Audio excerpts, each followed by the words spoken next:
Hello everyone. Welcome to the channel. Before we dive into the horror, I know many of you watch these stories to fall asleep. So, before you drift off, I'd like to ask for your support by subscribing to the channel. Your subscription is very important to us, so please subscribe to help us out. Also, it would be great if you could leave a comment telling us where in the world you're watching from. We'd love to know where our stories are reaching. Hit the like button, get comfortable, and let's begin. Rachel stood before the full-length mirror in her cramped Los Angeles studio apartment, scrutinizing every inch of her reflection. Her once vibrant green eyes now seemed dull, surrounded by dark circles that spoke of countless sleepless nights. Her auburn hair, usually her pride and joy, hung limp and lifeless around her gaunt face. At 28, she looked a decade older, worn down by the relentless grind of auditions, rejections, and dashed hopes. "Who are you kidding, Rachel?" she whispered to her reflection, her voice cracking. "You're a failure." Tears welled up in her eyes, blurring her vision. She blinked rapidly, sending them cascading down her cheeks. With trembling hands, she reached for the stack of papers on her cluttered vanity. A mountain of overdue bills, final notices, and eviction warnings. The harsh reality of her situation hit her like a physical blow. 6 years in Los Angeles, chasing the elusive dream of becoming a successful actress. And what did she have to show for it? A handful of commercials, a few lines in forgettable TV episodes, and a growing pile of debt. Rachel's gaze drifted to the crumpled flyer on her nightstand. She had found it wedged in her apartment door this morning. An advertisement for a wellness center promising revolutionary solutions for those desperate enough to try anything. Under normal circumstances, she would have tossed it in the trash without a second thought. But these weren't normal circumstances. She picked up the flyer, smoothing out the creases. The neon pink text seemed to pulse against the black background. "Transform your life. Dr. Namasini's Wellness Center, where memory becomes destiny. Lose weight, gain confidence, achieve success. Call now for a free consultation." Rachel's hand hovered over her phone. The rational part of her brain screamed that this was ridiculous, probably a scam. But the desperate, hungry part of her, the part that had been slowly dying with each rejection, whispered that she had nothing left to lose. With a deep breath, she dialed the number. An hour later, Rachel found herself standing before a nondescript building in a less than reputable part of town. The neon sign above the door flickered erratically, casting an eerie pink glow on the dirty sidewalk. "Dr. Namasini's Wellness Center," it proclaimed in garish letters. Rachel's heart pounded in her chest, a mix of hope and fear coursing through her veins. She took a step forward, then hesitated, her hand on the door handle. "Come on, Rachel," she muttered to herself. "What's the worst that could happen?" As if in response, a siren wailed in the distance, making her jump. She laughed nervously, shaking her head at her own skittishness. Before she could change her mind, she pushed open the door and stepped inside. The interior was a stark contrast to the dingy exterior. Sleek, modern furniture filled the pristine white waiting room. The air smelled of lavender and something else Rachel couldn't quite place. Something sharp and clinical. A receptionist with an unnaturally wide smile greeted her. "Welcome to Dr. Namasini's Wellness Center. Do you have an appointment?" Yes," Rachel stammered. "Rachel Winters. I called earlier." The receptionist's smile never wavered as she tapped at her computer. "Of course, Ms. Winters. Dr. Namasini will see you now. Please, follow me." Rachel was led down a long hallway, her footsteps echoing on the polished floor. They stopped before a door labeled Dr. Namasini, founder and chief innovator. The receptionist knocked once, then opened the door. "Dr. Namasini, Ms. Winters is here to see you. Send her in," came a smooth, cultured voice from within. Rachel stepped into the office, her eyes immediately drawn to the woman behind the desk. Dr. Namasani was striking tall and slender, with silver hair cut in a severe bob. Her eyes, a startling shade of violet, seemed to look right through Rachel. "Ms. Winters," Dr. Namasani said, rising to greet her. "Please have a seat. I've been expecting you." Rachel sank into the plush chair across from the desk, suddenly feeling small and vulnerable. "Thank you for seeing me on such short notice, Dr. Namasani." The doctor's lips curved into a smile that didn't quite reach her eyes. "Please call me Evelyn, and it's my pleasure. I'm always eager to help those in need of transformation." There was something in the way she said transformation that sent a shiver down Rachel's spine, but she pushed the feeling aside, reminding herself why she was here. "So, Rachel," Evelyn continued, leaning forward, "tell me, what brings you to my clinic?" Rachel took a deep breath, then let the words tumble out. "I'm an actress, or at least I'm trying to be, but nothing's working. I can't land any significant roles, I can barely pay my rent, and I feel like I'm losing myself. I need something to change, or I don't know what I'll do." Evelyn nodded, her violet eyes gleaming with an unsettling intensity. "I see. And you're willing to try something unconventional?" Rachel nodded eagerly. "At this point, I'll try anything." "Excellent," Evelyn purred. She reached into her desk drawer and pulled out a sleek black box. "What I'm about to show you is revolutionary, Rachel. It's not just a diet, it's a complete transformation of body and mind." She opened the box, revealing a set of small, iridescent pills. "These are memory pills. Each one contains a distilled human experience, a memory, a skill, an emotion. When you consume them, you don't just lose weight, you gain the essence of someone else's life." Rachel's brow furrowed in confusion. "I don't understand. How is that possible?" Evelyn waved her hand dismissively. "The science is complex, but all you need to know is that it works. Imagine being able to tap into the confidence of a successful CEO, the poise of a prima ballerina, the charisma of a beloved actor. All of that could be yours." Rachel's mind reeled at the possibilities. Sounded too good to be true, and yet, are there any side effects? Evelyn's smile tightened almost imperceptibly. "Nothing significant. Some users report minor memory lapses, but it's a small price to pay for such transformative results. And of course, everything is strictly regulated and monitored." She slid a thick document across the desk. "This waiver outlines all the potential effects and releases us from liability. Standard procedure, you understand."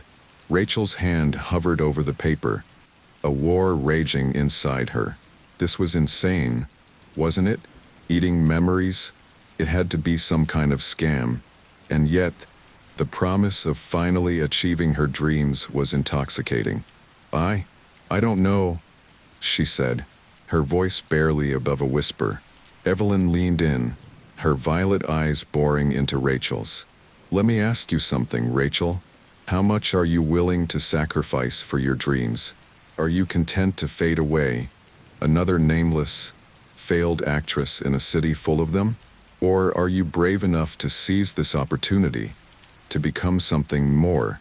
Rachel's resolve hardened. She grabbed the pen and scrawled her signature across the bottom of the waiver, feeling as though she was signing away more than just her legal rights. "Excellent choice," Evelyn said, a triumphant gleam in her eye. She plucked a pill from the box and held it out to Rachel. "Are you ready to begin your transformation?" With trembling fingers, Rachel took the pill. It felt warm in her palm, almost alive. She brought it to her lips, hesitating for just a moment before placing it on her tongue. The pill dissolved instantly, flooding her mouth with a taste that was at once bitter and sweet, like regret and nostalgia intertwined. For a moment, nothing happened, and Rachel felt a flicker of disappointment. Then, suddenly, her mind exploded with sensation. She gasped as foreign images, Sounds and emotions cascaded through her consciousness. She saw a little girl blowing out candles on a birthday cake, felt the exhilaration of a first kiss, experienced the crushing grief of losing a loved one, all in the span of a few seconds. When the flood of memories subsided, Rachel found herself panting, gripping the arms of her chair so tightly her knuckles had turned white. She looked up at Evelyn, her eyes wide with shock and a hint of fear. What was that?" she gasped. Evelyn's smile was triumphant. "That, my dear Rachel, was your first step towards a new you. Welcome to the memory diet. Your transformation has begun." As Rachel left the clinic, her mind still reeling from the experience, she couldn't shake the feeling that she had set foot on a path from which there was no return. The neon sign flickered behind her, a silent witness to the moment Rachel Winters began to fade away, making room for something new and unknown to take her place. Rachel woke with a start, her heart racing. Sunlight streamed through her curtains, painting her small studio apartment in a warm glow. For a moment, she felt disoriented, as if she had woken up in someone else's life. Then the events of the previous day came rushing back. Dr. Namasani, the memory pill, the flood of foreign experiences. She sat up, running a hand through her tousled hair. To her surprise, she felt good. Better than she had in months, actually. The constant cloud of anxiety that had been her companion for so long seemed to have lifted. Rachel swung her legs out of bed and padded to the bathroom. As she splashed water on her face, she caught sight of her reflection in the mirror and gasped. The dark circles under her eyes had faded, and her skin seemed to glow with vitality. Even her posture was different, straighter, more confident. "Holy shit," she whispered to her reflection. It actually worked. Her phone buzzed, startling her. It was a text from her agent. "Nits. Big audition today. Paramount 2 p.m. Don't be late." Rachel's stomach clenched with familiar anxiety. But then something strange happened. A memory that wasn't hers bubbled to the surface. The feeling of standing on a stage, basking in thunderous applause. Confidence surged through her veins. "I've got this," she said aloud, her voice strong and sure. As Rachel got ready for the audition, she found herself moving with a grace she'd never possessed before. She chose her outfit with an eye for style that felt foreign yet natural. Even her makeup application seemed more skilled, her hands steady as she applied eyeliner with perfect precision. On the bus ride to Paramount Studios, Rachel closed her eyes and let the borrowed memories wash over her. She saw flashes of red carpets, heard the roar of adoring fans, felt the weight of awards in her hands. By the time she arrived at the studio, she was practically vibrating with excitement and confidence. The waiting room was filled with other aspiring actresses, all exuding nervous energy. But Rachel felt calm, centered. She took a seat, her posture perfect, a serene smile on her face. A young woman next to her leaned over, whispering, "God, I'm so nervous." "Are you?" Rachel turned to her, surprised to hear herself say, "Nerves are just excitement in disguise. Use that energy." The woman blinked, then smiled gratefully. "Thanks. I never thought of it that way."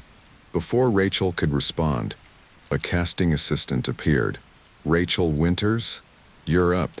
Rachel stood, smoothing her skirt. As she walked into the audition room, she felt as if she were floating on air. 3 people sat behind a table: the director, the producer, and the casting director.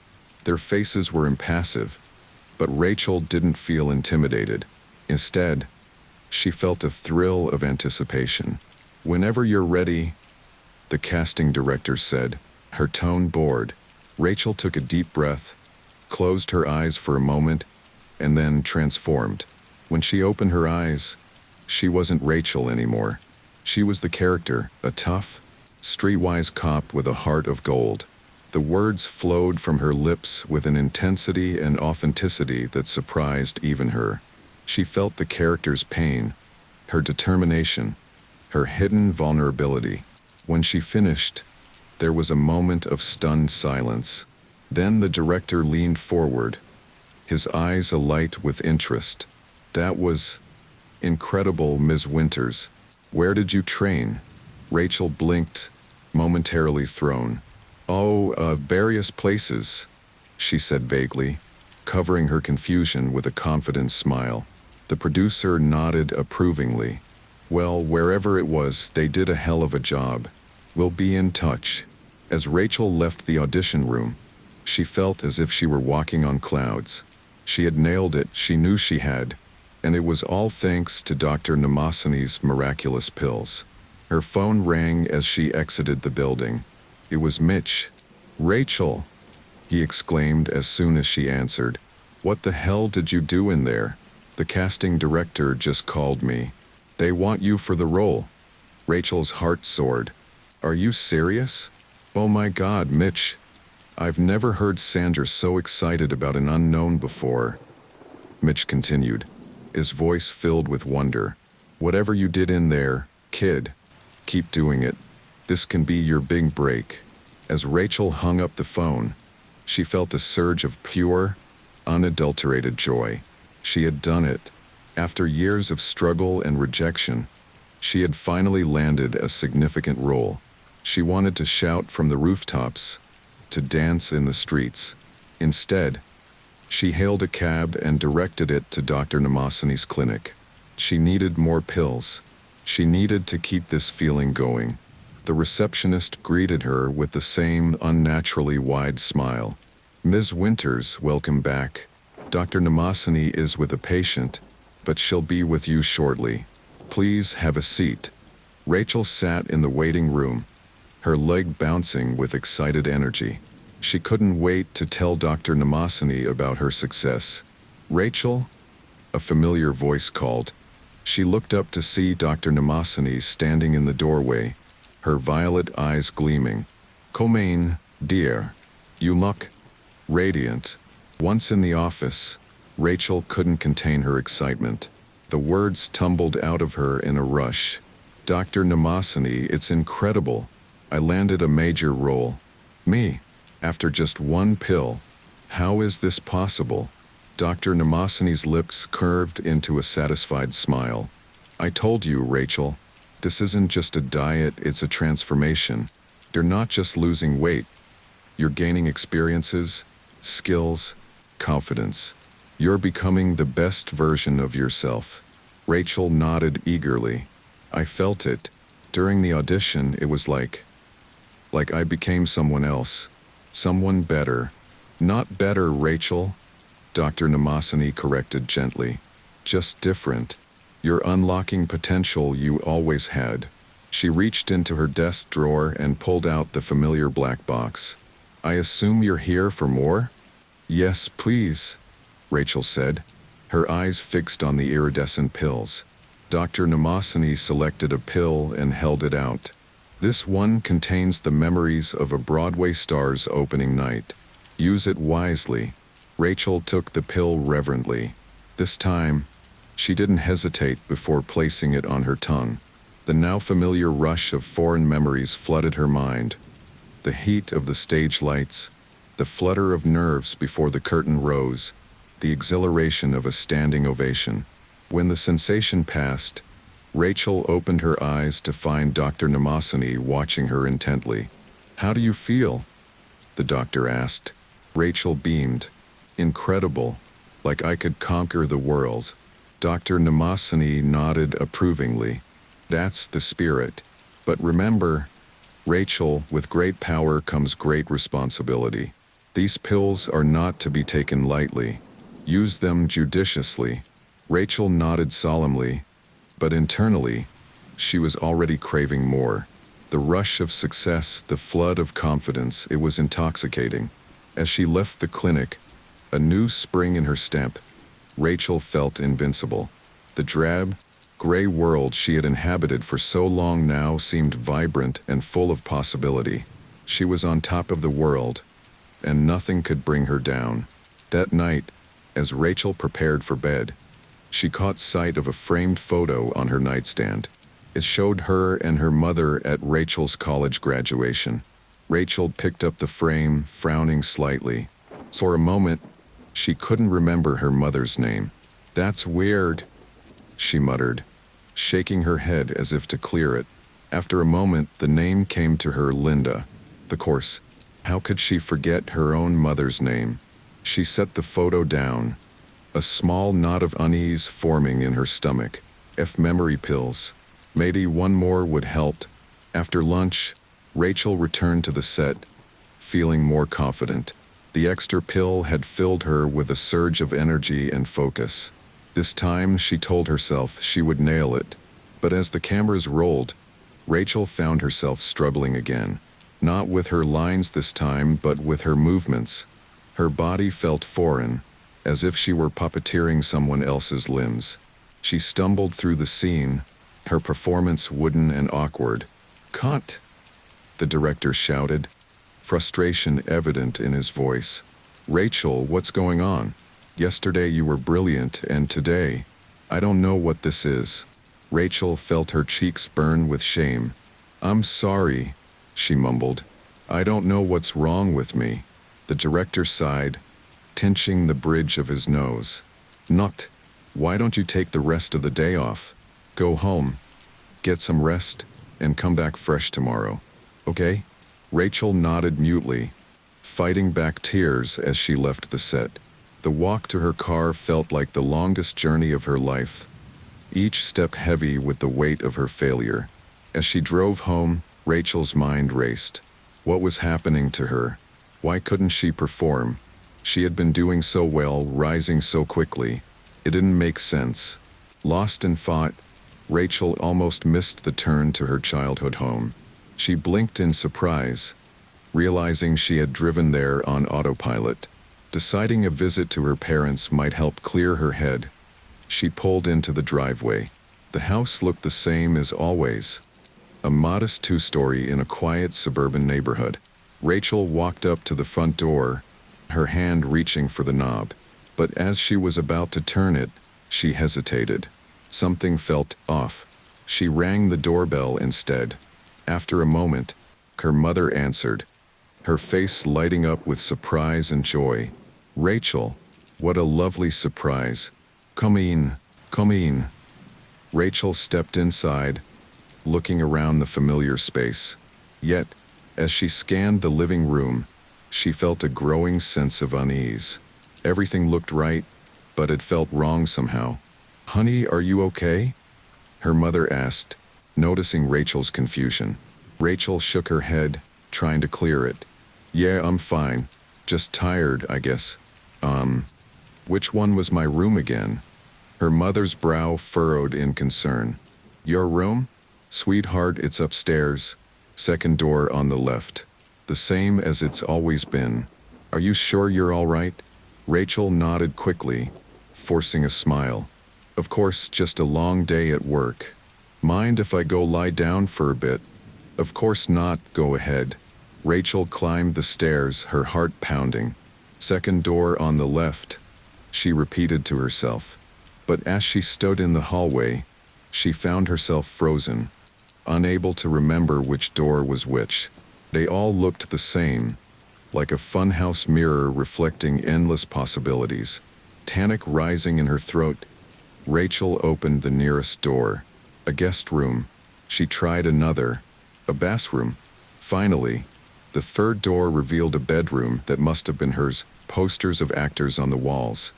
A bookshelf filled with scripts. Rachel sank onto the bed, her head in her hands. What was happening to her?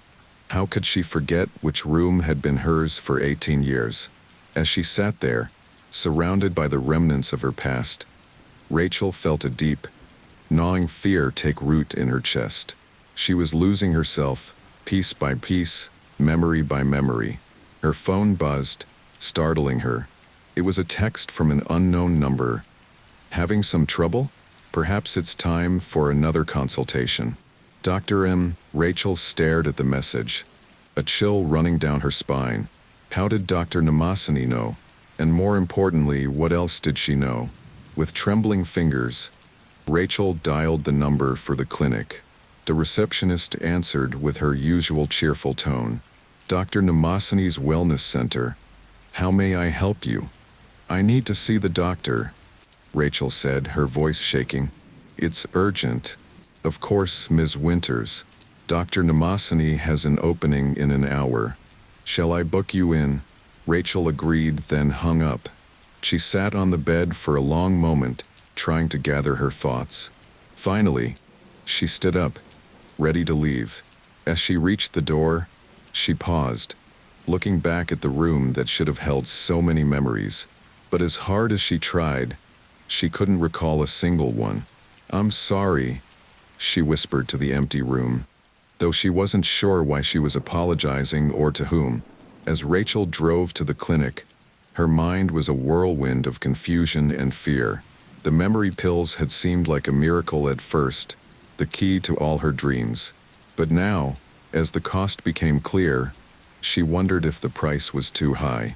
The neon sign of Dr. Namasani's clinic flickered ominously as Rachel pulled into the parking lot. She sat in her car for a long moment, her hand on the door handle. Part of her wanted to drive away, to forget about the memory pills and try to reclaim her old life. But a larger part, the part that had tasted success and craved more, propelled her forward. As she walked into the clinic, Rachel couldn't shake the feeling that she was stepping into the lion's den. But she needed answers, and Dr. Namasani was the only one who could provide them. The receptionist greeted her with that same eerie smile. Ms. Winters, Dr. Namasani will see you now. Rachel took a deep breath and stepped into the office, ready to confront the architect of her transformation, and possibly her downfall. As the door closed behind her, she couldn't help but wonder, was this the beginning of the end, or just another step in her metamorphosis? Rachel sat in Dr. Namasani's office, her fingers drumming nervously on the armrest of her chair. The doctor regarded her with those unsettling violet eyes, her face an unreadable mask. So, Rachel, Dr. Namasani began, her voice smooth as silk, you've been experiencing some difficulties? Rachel nodded, swallowing hard. I can't remember my lines. I forgot which room was mine in my childhood home. It's like I'm losing pieces of myself. Dr. Namasani leaned back in her chair, steepling her fingers. I see. And how many pills have you been taking? I'm not sure, Rachel admitted, shame coloring her cheeks. More than I should have, probably. The doctor's lips curved into a small smile. Rachel, what did I tell you about moderation? I know, Rachel said, frustration creeping into her voice. But I needed to be better. I needed to succeed. And you haven't you? Dr. Namasani countered. You landed a major role. You're on your way to stardom. Rachel shook her head. But at what cost? I'm forgetting who I am. Dr. Namasani leaned forward, her eyes intense. Are you really, Rachel? Or are you becoming someone new? Someone better? Before Rachel could respond, a knock at the door interrupted them. The receptionist poked her head in. I'm sorry to interrupt, Dr. Namasani, but there's an urgent call for Ms. Winters. It's her agent. Rachel frowned, pulling out her phone. She had several missed calls for Mitch. With the apologetic glance at Dr. Namasani, she answered, Mitch? What's going on? Rachel. Mitch's voice was filled with excitement. Where have you been? Never mind, listen, I've got amazing news. The director of that period drama we've been eyeing, he wants you to audition. Tomorrow. Rachel's heart leapt. What? But I thought they were only considering A-listers for that role. They were, Mitch confirmed. But they've heard about your performance in Midnight Shadows. They're intrigued. This can be huge, Rachel. As Rachel hung up, her mind was reeling. She looked at Dr. Namasani, who was watching her with a knowing smile. Good news, I take it? The doctor asked. Rachel nodded slowly. They want me to audition for a major film, Ben, but I can't. Not like this. Not when I can't even remember my own past. Dr. Namasani stood, walking to her cabinet. She pulled out a small, ornate box. Perhaps this will help, she said, opening the box to reveal a single, shimmering pill. This is special. It contains the memories of a renowned classical pianist. It should help with your performance issues. Rachel stared at the pill, desire warring with fear in her chest. I don't know. Rachel, Dr. Namasani said softly, you're on the cusp of greatness. Are you really going to let a few lost memories stop you? After a moment of hesitation, Rachel reached out and took the pill. As it dissolved on her tongue, she felt the now familiar rush of foreign memories flooding her mind. But this time it was different, more intense, more real. When she opened her eyes, the world seemed sharper, more vibrant. She flexed her fingers, feeling a new strength and dexterity in them. How do you feel? Dr. Namasani asked. Rachel smiled, a newfound confidence surging through her.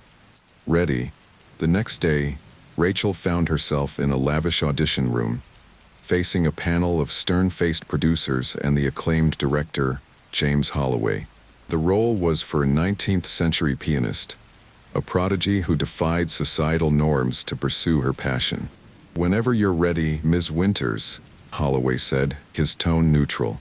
Rachel nodded, taking a deep breath. She sat at the grand piano in the center of the room, her fingers hovering over the keys. For a moment, doubt crept in. She had never played piano before. What was she doing? But then, as if by magic, her fingers began to move. The opening notes of Chopin's Nocturne in E-flat major filled the room. Rachel watched in amazement as her hands danced across the keys, producing music of breathtaking beauty. As she played, she felt herself slipping into the character. She was no longer Rachel Winters, struggling actress. She was Amelia Blackwood, piano prodigy of the Victorian era. She felt the weight of the corset, the disapproving glares of society, the burning passion for music that defied all obstacles. When the last note faded away, there was a moment of stunned silence. Then, slowly, applause filled the room. Rachel looked up to see Holloway on his feet, his eyes shining with excitement. Ms. Winters, he said, his voice filled with awe. That was extraordinary. I had no idea you were also a pianist. Rachel smiled enigmatically, the borrowed memories of countless concerts and practice sessions swirling in her mind. There's a lot about me that might surprise you, Mr. Holloway. As she left the audition, Rachel felt as if she were walking on air. She had done it. She had become someone else entirely, and it had been exhilarating. But as the high of the performance began to fade, a nagging doubt crept in. Who was she becoming? And more importantly, who was she leaving behind? These thoughts were pushed aside as her phone rang. It was Mitch again. Rachel, you're not going to believe this, he said, his voice trembling with excitement. Holloway wants you for the role. No callback needed. He said you were perfect. Rachel's heart soared. Oh my God, Mitch, that's incredible. Tid, do you know what this means? Mitch continued. This is it. This is your big break. We're talking Oscar potential here. As Rachel hung up, she caught sight of her reflection in a store window. For a moment, she didn't recognize the woman staring back at her. Gone was the uncertain, struggling actress. In her place stood a confident, talented star on the rise. She smiled at her reflection, pushing away the unease that threatened to surface. This was what she had always wanted, wasn't it? Success, recognition, the chance to truly become someone else on screen. If she had to lose a few memories along the way, wasn't that a small price to pay? With a spring in her step, Rachel headed to her favorite coffee shop to celebrate. As she waited in line, she overheard two women discussing an art exhibition. The landscapes were breathtaking, one woman said. I've never seen such mastery of light and shadow. Without thinking, Rachel turned to them. You should see Turner's work if you like play of light. His The Fighting Temeraire is a masterpiece of luminosity. The women looked at her in surprise. Oh, are you an art historian? One asked. Rachel blinked, suddenly unsure. Where had that knowledge come from? I'm an actress, she said slowly, but I have a diverse range of interests. As she left the coffee shop, Rachel's mind was whirling. She had never studied art history. She couldn't even remember visiting an art museum. And yet, she could recall in vivid detail the brushstrokes of Turner's paintings, the way he captured the interplay of light and water. Excited by this new development, Rachel found herself heading to the local art supply store. She purchased canvases, paints, brushes, all the tools of a craft she had never practiced. Back in her apartment, Rachel set up the canvas and began to paint. Her hands moved with confidence, mixing colors and applying brushstrokes with the skill of a seasoned artist. Hours flew by as she worked, lost in a trance-like state. When she finally stepped back, Rachel gasped. On the canvas before her was a stunning landscape, a sunset over rolling hills, the sky ablaze with vibrant oranges and purples. It was beautiful, masterful even, and she had no idea how she had done it. Tears welled up in Rachel's eyes as she stared at the painting. Joy at the creation of something beautiful warred with a deep, unsettling fear. Who was she becoming? How many more talents would she acquire? And what would be left of Rachel Winters when it was all said and done? As the sun set outside her window, casting long shadows across her apartment, Rachel sat amidst her art supplies, the scent of oil paints heavy in the air. She was changing, transforming into someone extraordinary.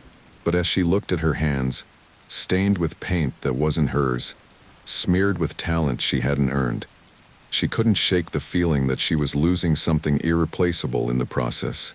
Her phone buzzed with a text from Dr. Namasani. Congratulations on your new role, Rachel. Remember, the journey of transformation is never easy, but the results, they're worth every sacrifice, aren't they? Rachel stared at the message, her finger hovering over the reply button. Were they worth it? As she looked from the beautiful painting to her paint-stained hands, she wasn't so sure anymore. But she was in too deep now, riding a wave of success she had only dreamed of. There was no going back, only forward, into the unknown, leaving pieces of herself behind with every step. Rachel stood in front of her closet, staring blankly at the array of clothes before her. She had been standing there for nearly an hour, paralyzed by indecision. It was a simple task: choose an outfit for a casual dinner with her boyfriend, Tom. Yet, she found herself utterly lost. Her hand hovered over a vintage band t-shirt. Did she like this band? She couldn't remember ever listening to their music. But something about the shirt felt right. Next to it hung a sleek, designer dress that she didn't recall buying, but it called to her with its elegance. Who am I? Rachel whispered to herself, her voice trembling. Her phone buzzed, startling her out of her reverie. It was a text from Tom. Babe, can't wait to see you tonight. Don't forget, it's that new vegan place you've been dying to try. Rachel frowned. Vegan? Since when was she vegan? She had a vague memory of loving steak, but it felt distant, like a scene from a movie she'd watched long ago. With a frustrated sigh, she grabbed the designer dress and a pair of heels she didn't remember owning, but somehow knew how to walk in perfectly. As she applied her makeup, she found herself using techniques she'd never learned, creating a look that was stunning but utterly foreign. An hour later, Rachel sat across from Tom in the trendy vegan restaurant. The menu was full of items she didn't recognize: Yet she found herself confidently ordering a quinoa bowl with roasted vegetables and cashew cheese. Tom raised an eyebrow. Wow, you really know your vegan cuisine. When did that happen? Rachel forced a smile. Oh, I've been exploring new things. As they ate, Tom launched into a discussion about the upcoming election. So, what do you think about the new tax proposal? Pretty regressive, right? Without missing a beat, Rachel found herself responding. Actually, if you look at the distributional effects, it's more nuanced than that. The incidence of the tax falls primarily on the upper quintile of the income distribution, which could potentially reduce income inequality. Tom stared at her, fork frozen halfway to his mouth. Since when are you an expert in tax policy? Rachel felt her cheeks flush. Where had that come from? She scrambled for an explanation. I've been reading a lot lately, trying to stay informed. Tom nodded slowly, but Rachel could see the confusion in his eyes. She quickly changed the subject, steering the conversation to safer topics. As the evening wore on, Rachel felt increasingly uncomfortable. Every opinion she expressed, every preference she showed, felt like it belonged to someone else. By the time they left the restaurant, she was exhausted from the effort of trying to be herself, whoever that was. Want to come back to my place? Tom asked as they stood on the sidewalk. Rachel hesitated. But she wasn't sure.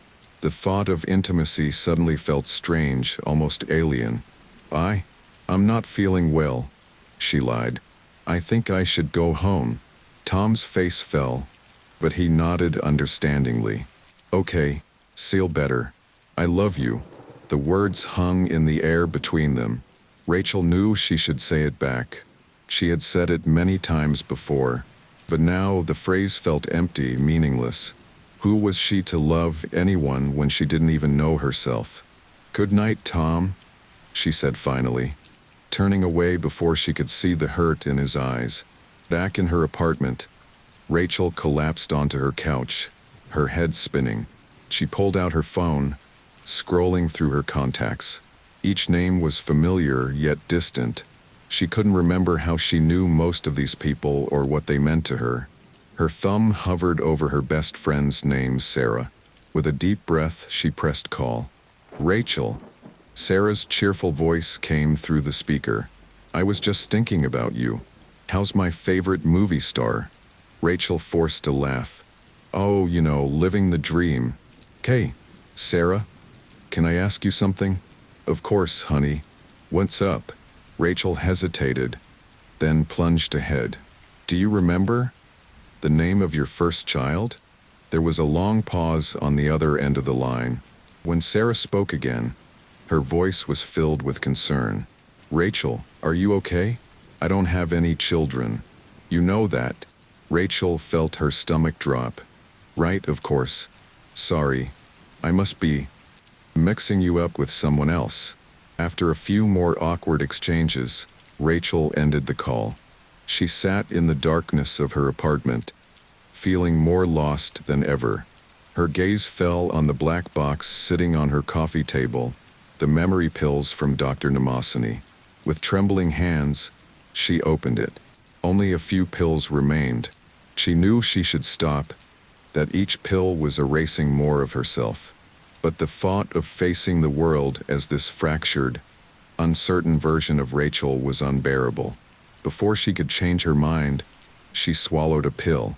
The rush of memories hit her like a tidal wave.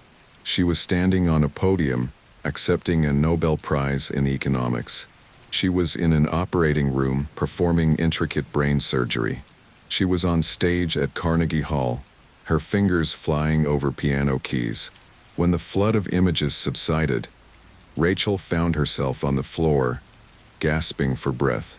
She stumbled to her feet and caught sight of herself in the mirror. The woman staring back at her was beautiful, poised, confident, and a complete stranger. Rachel reached out, her fingers touching the cold surface of the mirror. Who are you? She whispered. As if in response, her phone buzzed with a notification. It was an email from her agent. "Rachel, darling, just got word. You've been nominated for a Golden Globe for your role in Midnight Shadows. The ceremony is next month. We need to start preparing your acceptance speech. Call me ASAP." Rachel stared at the message, a mix of elation and terror washing over her. A Golden Globe nomination. It was everything she had ever dreamed of, wasn't it? She sank onto her bed, her mind reeling. She should be ecstatic, calling everyone she knew to share the news. Instead, she felt hollow, unsure of who to call or how to feel. As the first light of dawn began to creep through her windows, Rachel made a decision. She needed answers, and there was only one person who could provide them. She dialed the number for Dr. Namasini's clinic. "Dr. Namasini's Wellness Center? Tell me I help you." The receptionist's cheery voice answered. "I need to see Dr. Namasini immediately," Rachel said, her voice shaking. "It's an emergency." There was a pause, then, "Of course, Ms. Winters. The doctor has an opening in an hour. Shall I book you in?" Rachel agreed, then hung up. She looked around her apartment, at the trappings of a life she no longer recognized. Designer clothes she didn't remember buying. Awards for achievements she couldn't recall. Books on subjects she had never studied but somehow understood intimately. As she got ready to leave, Rachel caught sight of an old photo tucked away on a shelf. It showed a younger version of herself, laughing with a group of friends. She picked it up, studying the faces. She recognized herself, but the others were strangers. Even more disturbing, she couldn't remember the moment the photo was taken or why she had been so happy. A tear slid down her cheek, dropping onto the glass of the frame. "I'm sorry," she whispered to the smiling girl in the photo. "I'm so sorry." With a heavy heart, Rachel left her apartment and headed to the clinic. As she drove, she passed billboards featuring her face, advertisements for Midnight Shadows, and the upcoming period drama. The woman in those posters looked confident, successful, everything Rachel had ever wanted to be. But at what cost? As she pulled into the parking lot of Dr. Namasini's clinic, Rachel took a deep breath. She was at a crossroads. Continue down this path of borrowed talents and fragmented identity, or try to reclaim what was left of her true self. The neon sign of the clinic flickered ominously as Rachel stepped out of her car. She squared her shoulders, determination setting in. It was time for answers, time to confront the architect of her transformation. As she pushed open the door to the clinic, Rachel couldn't shake the feeling that she was walking into the lion's den. But she was no longer the desperate, insecure actress who had first entered this place. She was someone else entirely, and it was time to find out exactly who that someone was. Rachel sat in Dr. Namasini's office, her fingers drumming in anxious rhythm on the armrest. The doctor regarded her with those unsettling violet eyes, a slight smile playing on her lips. "Rachel, my dear," Dr. Namasini began, her voice smooth as silk. "Congratulations on your Golden Globe nomination. You must be thrilled." Rachel swallowed hard. I don't know how I feel, doctor. That's why I'm here. I'm losing myself. I can't remember my own past, my own preferences. I'm becoming someone I don't recognize." Dr. Namasini leaned back in her chair, steepling her fingers. "And is that such a bad thing, Rachel? Look at what you've accomplished. You're on the verge of becoming a true star. But at what cost?" Rachel countered, her voice rising. "I'm forgetting who I am. I can't remember my friends, my family. I don't even know if I love my boyfriend anymore." The doctor's eyes narrowed slightly. "Rachel, when you first came to me, what did you want more than anything in the world?" Rachel hesitated. To be successful, to be a great actress. "And now you are," Dr. Namasini said softly. "You've become extraordinary. Isn't that worth a few Sacrifices? Rachel stood up abruptly, pacing the office. But I never agreed to sacrifice my entire identity. I need to stop taking the pills. I need to try to get back to who I was. Dr. Namasani's smile faded. I'm afraid that's not possible, Rachel. The changes, they're permanent. And besides, you're under contract. You've committed to seeing this through. Rachel froze, a chill running down her spine. What do you mean, under contract? The doctor pulled out a document from her desk drawer. The waiver you signed when you began treatment. It's quite clear. You've agreed to complete the full course of memory enhancement. Rachel's mind raced. She vaguely remembered signing something, but the details were fuzzy. And if I refuse? Dr. Namasani's violet eyes hardened. Then we'd be forced to take legal action. And I'm sure you wouldn't want the world to know about your little memory enhancement. Would you? It'd ruin your burgeoning career. Rachel felt the blood drain from her face. She was trapped. Dr. Namasani's expression softened slightly. Come now, Rachel. Is not so bad. Is it? You're becoming something greater than you ever dreamed. Embrace it. With trembling hands, Rachel took the proffered pill. As it dissolved on her tongue, she felt the familiar rush of foreign memories flooding her mind. But this time, she fought against it, trying desperately to hold on to whatever fragments of her true self remained. When she opened her eyes, the world seemed sharper, more vibrant. But the face staring back at her from Dr. Namasani's mirror was even less familiar than before. How do you feel? The doctor asked. Rachel straightened her shoulders, a newfound confidence surging through her veins, despite her internal turmoil. Ready? She heard herself say, though a small voice in the back of her mind screamed in protest. The next few weeks passed in a blur of activity. Rachel threw herself into preparations for her upcoming film, channeling her inner turmoil into her performance. She found herself able to tap into emotions and experiences she had never known, bringing a depth to her character that astounded everyone on set. One particularly intense day of filming, the director called cut after a grueling emotional scene. As the crew burst into applause, Rachel felt a surge of exhilaration unlike anything she had ever experienced. That was incredible, the director, James, said, his eyes wide with awe. Rachel, where did that come from? I've never seen anything like it. Rachel smiled enigmatically, the memories of a dozen tragic lives swirling in her mind. I just connected with the character, she said softly. As she walked back to her trailer, Rachel caught sight of her reflection in a window.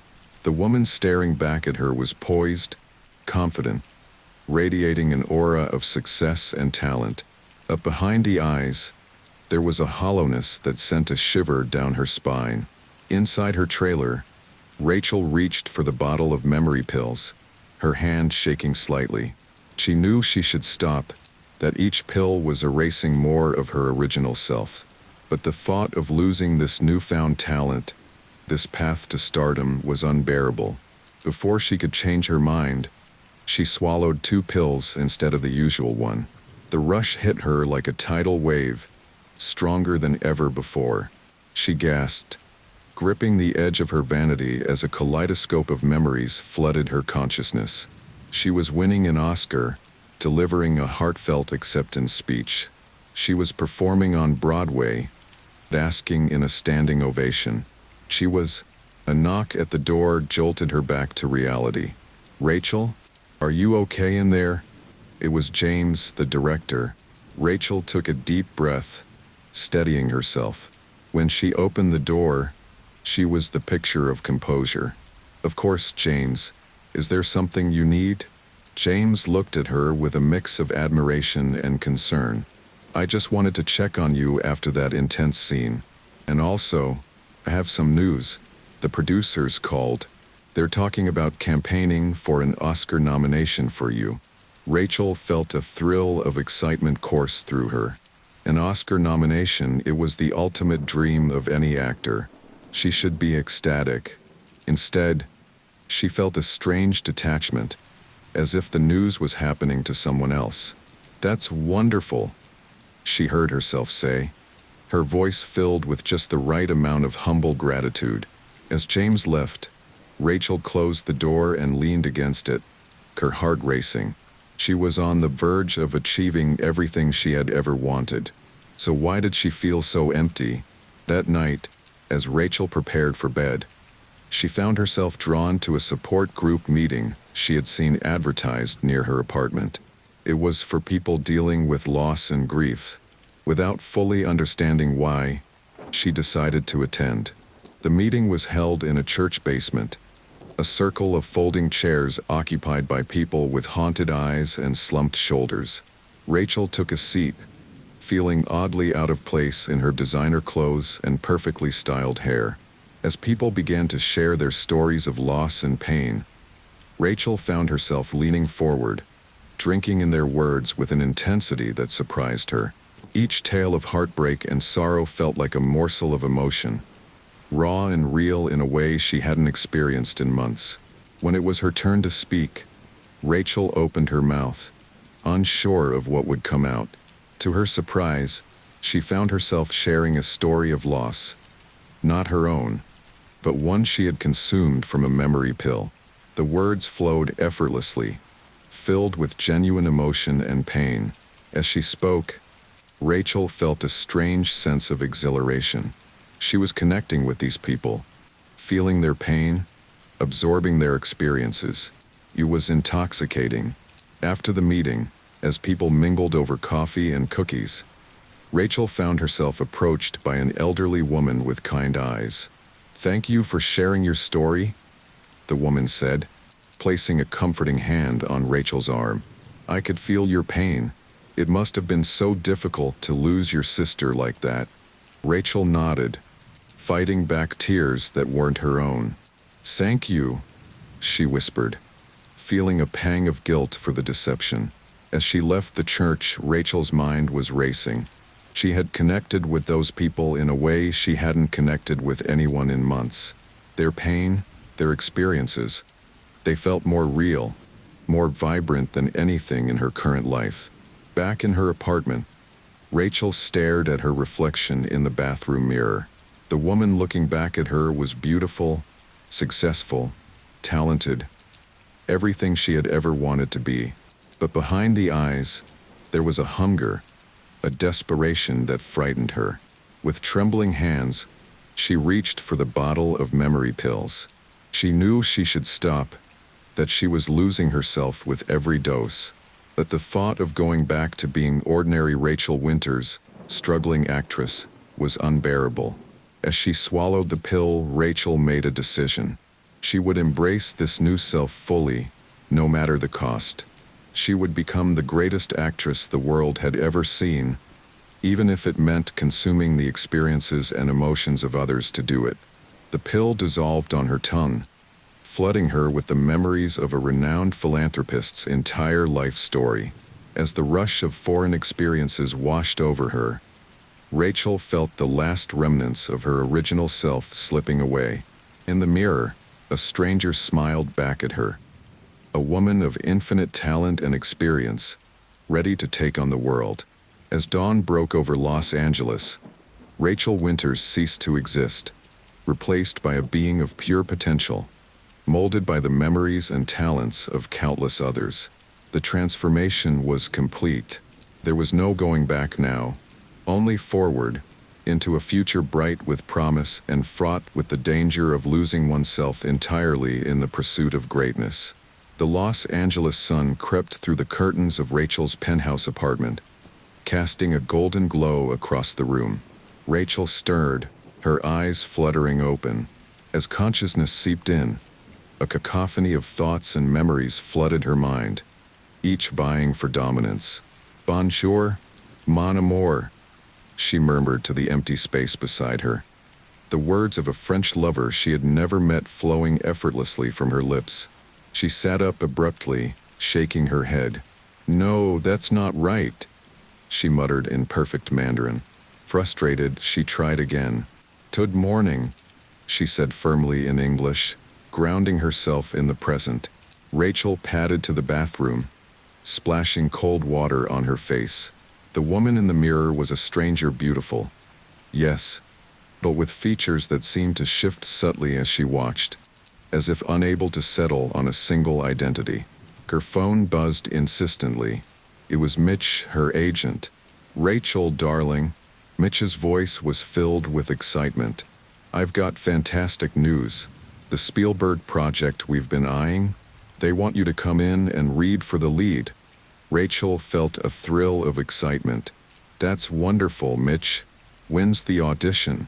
"That's the thing," Mitch said, his voice dropping conspiratorially. "It's not really an audition. Spielberg saw your last film and he's practically offering you the role. He just wants to meet you, get a feel for your take on the character. It's this afternoon." Rachel's mind raced, rifling through the vast catalog of memories and experiences at her disposal. "I'll be ready," she said confidently. As she hung up, Rachel caught sight of the nearly empty bottle of memory pills on her nightstand. Only one left. She hesitated for a moment, then swallowed it dry. No turning back now. The rush hit her like a tidal wave. Memories, skills, and personalities flooded her consciousness. She gasped, gripping the edge of her vanity as the world spun around her.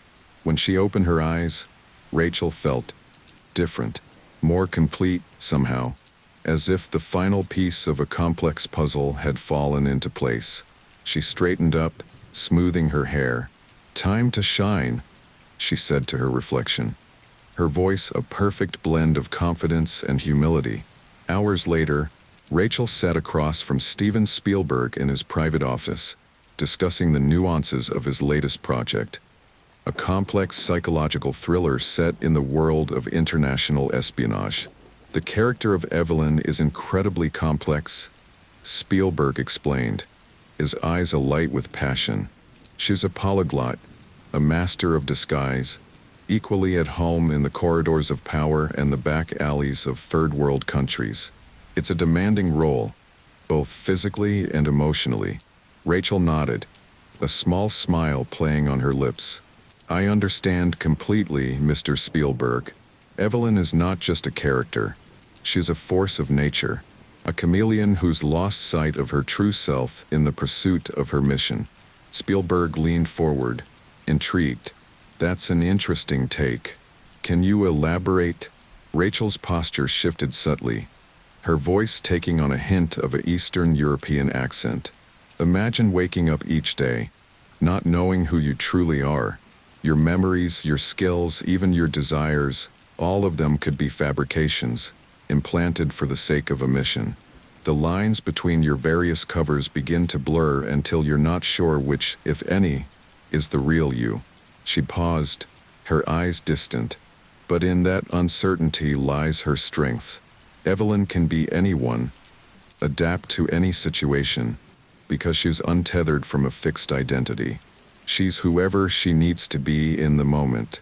Spielberg sat back, a look of awe on his face. "Rachel, that's exactly it. It's as if you've lived this role already." Rachel smiled enigmatically. "Perhaps, in a way, I have." As she left Spielberg's office with a verbal agreement for the role, Rachel felt a surge of triumph. She had done it. She had become the ultimate actress, capable of embodying any character, any experience.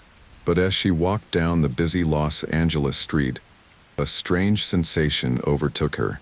The crowd around her seemed to blur, faces and voices melding together in a dizzying kaleidoscope of humanity. She caught fragments of conversations in a dozen different languages, understanding them all perfectly.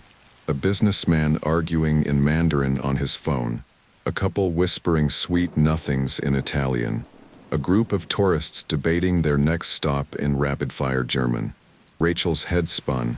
She ducked into a quiet alley, leaning against the cold brick wall as she tried to catch her breath. "Who am I?" she whispered, her voice a blend of accents and tones. "What am I becoming?" The homeless man at the end of the alley looked up at her words. "Ain't that the question we're all asking, sister?" he said with a toothless grin. Rachel stared at him, seeing not just the man before her, but 1,000 possible lives he could have lived. She saw him as a successful businessman brought low by addiction, as a veteran struggling with PTSD, as a brilliant artist consumed by mental illness. "Yes," she replied, her voice cracking. "I suppose it is." She fumbled in her purse, pulling out a wad of cash and pressing it into the man's hand before hurrying away, unsure if the gesture was born of her own compassion or a borrowed memory of philanthropy. Back in her apartment, Rachel paced restlessly. Her mind was a whirlwind of thoughts and memories, each clamoring for attention. She needed to focus to prepare for her new role. She sat down at her desk, pulling out a notebook to jot down ideas for her character. But as she began to write, she found herself switching languages with each sentence. English gave way to Russian, then to Arabic, then to Swahili.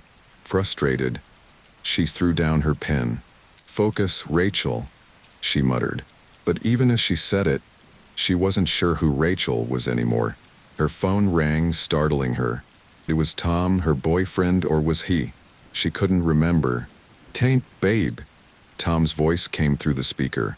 "I haven't heard from you in days. Is everything okay?" Rachel hesitated, unsure of how to respond. Which version of herself did Tom know?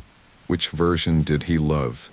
"I'm fine," she said finally, her voice carefully neutral. "Just busy with work." "Okay," Tom said, sounding unconvinced. "Well, I was thinking maybe we could grab dinner tonight. That new French place you've been wanting to try just opened up." Rachel frowned. Had she wanted to try a French restaurant? She couldn't remember, but she could recall with perfect clarity the intricacies of French cuisine, the proper way to pair wines, the etiquette of fine dining in Paris. "Sure," she heard herself say. "That sounds lovely." As she hung up, Rachel felt a pang of something. Guilt? Fear? She wasn't sure. She loved Tom, didn't she? Or was that just another borrowed emotion, another implanted memory? She shook her head, trying to clear it. She had a dinner to prepare for, a role to inhabit. She could figure out the rest later. As Rachel got ready for dinner, she found herself slipping effortlessly into the role of the perfect girlfriend. She chose a chic outfit that she didn't remember buying but knew how to wear with effortless grace. She styled her hair in a complex updo that her fingers seemed to know instinctively how to create. In the mirror, she practiced her smile, her expressions, like an actress preparing for a crucial scene, which in a way she was. "You can do this," she told her reflection. "You're Rachel Winters, rising star, devoted girlfriend. This is just another role to play." But as she stared into her own eyes, she saw a flicker of doubt, a glimpse of the fractured psyche that lay beneath the polished exterior. For a moment, panic threatened to overwhelm her. Who was she, really? What had she become in her relentless pursuit of perfection? But then, as quickly as it had come, the moment of clarity passed. Rachel straightened her shoulders, smoothed her dress, and headed out the door. The show must go on after all, and she was nothing if not a consummate performer. As she stepped into the warm Los Angeles night, Rachel Winters, or whatever she had become, prepared to give the performance of a lifetime. In a world where identity was fluid and reality was subjective, she was the ultimate chameleon, a mosaic of minds and human form. The question remained, how long could she keep up the act before the fragile construct of her new self came crashing down around her? Rachel stood in the attic of her childhood home, surrounded by dusty boxes and forgotten memories. The air was thick with the scent of old paper and nostalgia. She had come here in a desperate attempt to reconnect with her past, to find something, anything, that still felt authentically hers. Her fingers trembled as she opened a worn cardboard box labeled Rachel Childhood. Inside, She found a collection of faded photographs, dog-eared bucks, and small trinkets. She picked up a photo album, its cover adorned with glittery stickers and childish handwriting.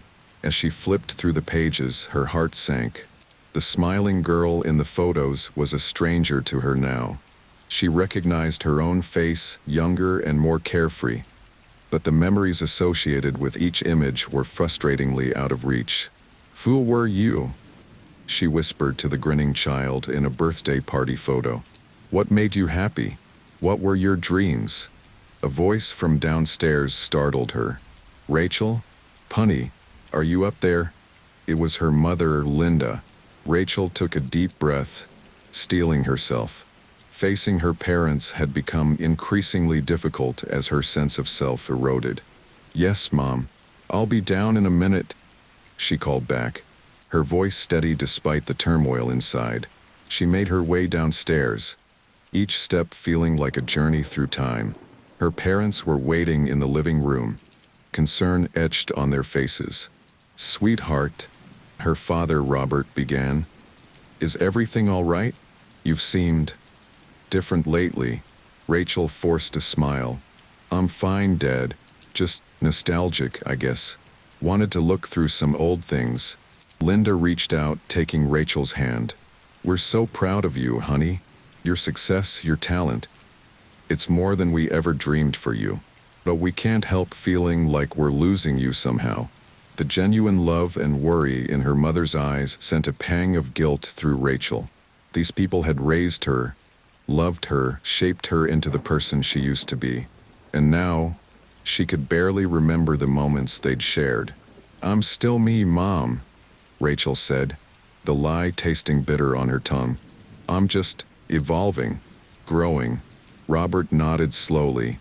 "We understand that, pumpkin, but sometimes it feels like you're a completely different person. The way you talk, the things you know, it's like you've lived a dozen lives." Rachel felt a chill run down her spine. If only they knew how close to the truth that was. "I've just been working hard," she said, deflecting. "My roles require a lot of research, a lot of immersion." Her parents exchanged a look that spoke volumes. They didn't believe her, not entirely, but they also didn't know how to breach the growing chasm between them. "Well," Linda said finally, "we're here for you, always, no matter what." Rachel felt tears prick at her eyes. "I know, Mom. I love you both." The words felt hollow, a script she was reciting rather than a genuine emotion, and that realization terrified her more than anything else. After a stilted dinner filled with careful conversation and unasked questions, Rachel excused herself and went for a walk. The familiar streets of her hometown felt alien now, like a movie set she was seeing for the first time. She found herself at the local park, sitting on a swing as the sun began to set. The creak of the chains as she gently swayed back and forth was soothing, grounding her in the present moment. A voice broke through her reverie. "Rachel? Rachel Winters?" She looked up to see a man about her age approaching, a look of delighted recognition on his face. "It's me, Alex. Alex Morales. We went to high school together." Rachel stared at him, her mind racing. She knew she should remember this person, but his face drew a complete blank. Panic began to set in. "Alex," she said, plastering on a smile. "The course. How are you?" Alex grinned, oblivious to her internal struggle. "I'm great. Can't believe I ran into you here. I've been following your career, you know. You're doing amazing things." Rachel nodded, desperately searching for something to say. "Thank you. It's been quite a journey." "I bet," Alex said enthusiastically. "Ting. Remember that time in Mr. Thompson's class when you..." As Alex launched into a story about their shared past, Rachel felt a cold sweat break out on her forehead. She didn't remember. She couldn't remember. The person Alex was talking about, laughing with, sharing memories with, that person didn't exist anymore. "I'm sorry," Rachel interrupted, standing abruptly. "I have to go. "It was nice seeing you, Alex." She hurried away, leaving a confused Alex behind. Her heart was pounding, her breath coming in short gasps. She needed to get away, to escape the expectations of a past she could no longer access. Back at her parents' house, Rachel locked herself in her old bedroom. She looked around wildly, searching for something, anything, that would spark a genuine memory. Her eyes fell on an old journal on the bookshelf. With shaking hands, she pulled it down and opened it. Inside, she found page after page of teenage dreams, fears, and secrets. As she read, tears began to fall. The girl who had written these words was gone. In her place stood a woman made up of borrowed memories and experiences, a patchwork being with no true core. "I'm sorry," she whispered to the empty room, to the ghost of her former self. "I'm so sorry." A soft knock on the door made her jump. "Rachel," it was her father. "Can I come in?" Rachel quickly wiped her tears and composed herself. "Sure, Dad." Robert entered, his face a mask of concern. He sat down on the bed next to her, his eyes falling on the open journal. "I remember when you used to write in that," he said softly. "You were always so full of big dreams and bigger emotions." Rachel nodded, not trusting herself to speak. "Honey," Robert continued, "I know something's wrong. I know you're struggling with something. Please, let us help you." The genuine love and concern in her father's voice broke something inside Rachel. The carefully constructed facade she had been maintaining crumbled. "Dad," she choked out, "I don't know who I am anymore." And then, like a dam bursting, the words poured out. She told him everything: the memory pills, the borrowed talents, the fractured psyche she was left with. She spoke of the guilt, the fear, the overwhelming sense of loss. Robert listened in stunned silence, his face a mix of horror and heartbreak. When Rachel finally fell silent, he pulled her into a tight embrace. "Oh, my little girl," she murmured, his voice thick with emotion. "What have you done to yourself?" Rachel clung to him, sobbing like she hadn't since she was a child. For a moment, she felt a flicker of her true self, not the amalgamation of borrowed experiences, but the core of who she had been. "I just wanted to be special," she whispered. "I wanted to be extraordinary." Robert pulled back, cupping her face in his hands. "Rachel, listen to me. You were always special. You were always extraordinary, just by being you." As Rachel looked into her father's eyes, she saw a reflection of who she used to be, the girl with big dreams and a bigger heart. And for the first time in months, she felt a spark of hope. "How do I fix this, Dad?" she asked, her voice small and scared. "How do I find myself again?" Robert sighed heavily. "I don't know, sweetheart, but we'll figure it out together. You're not alone in this."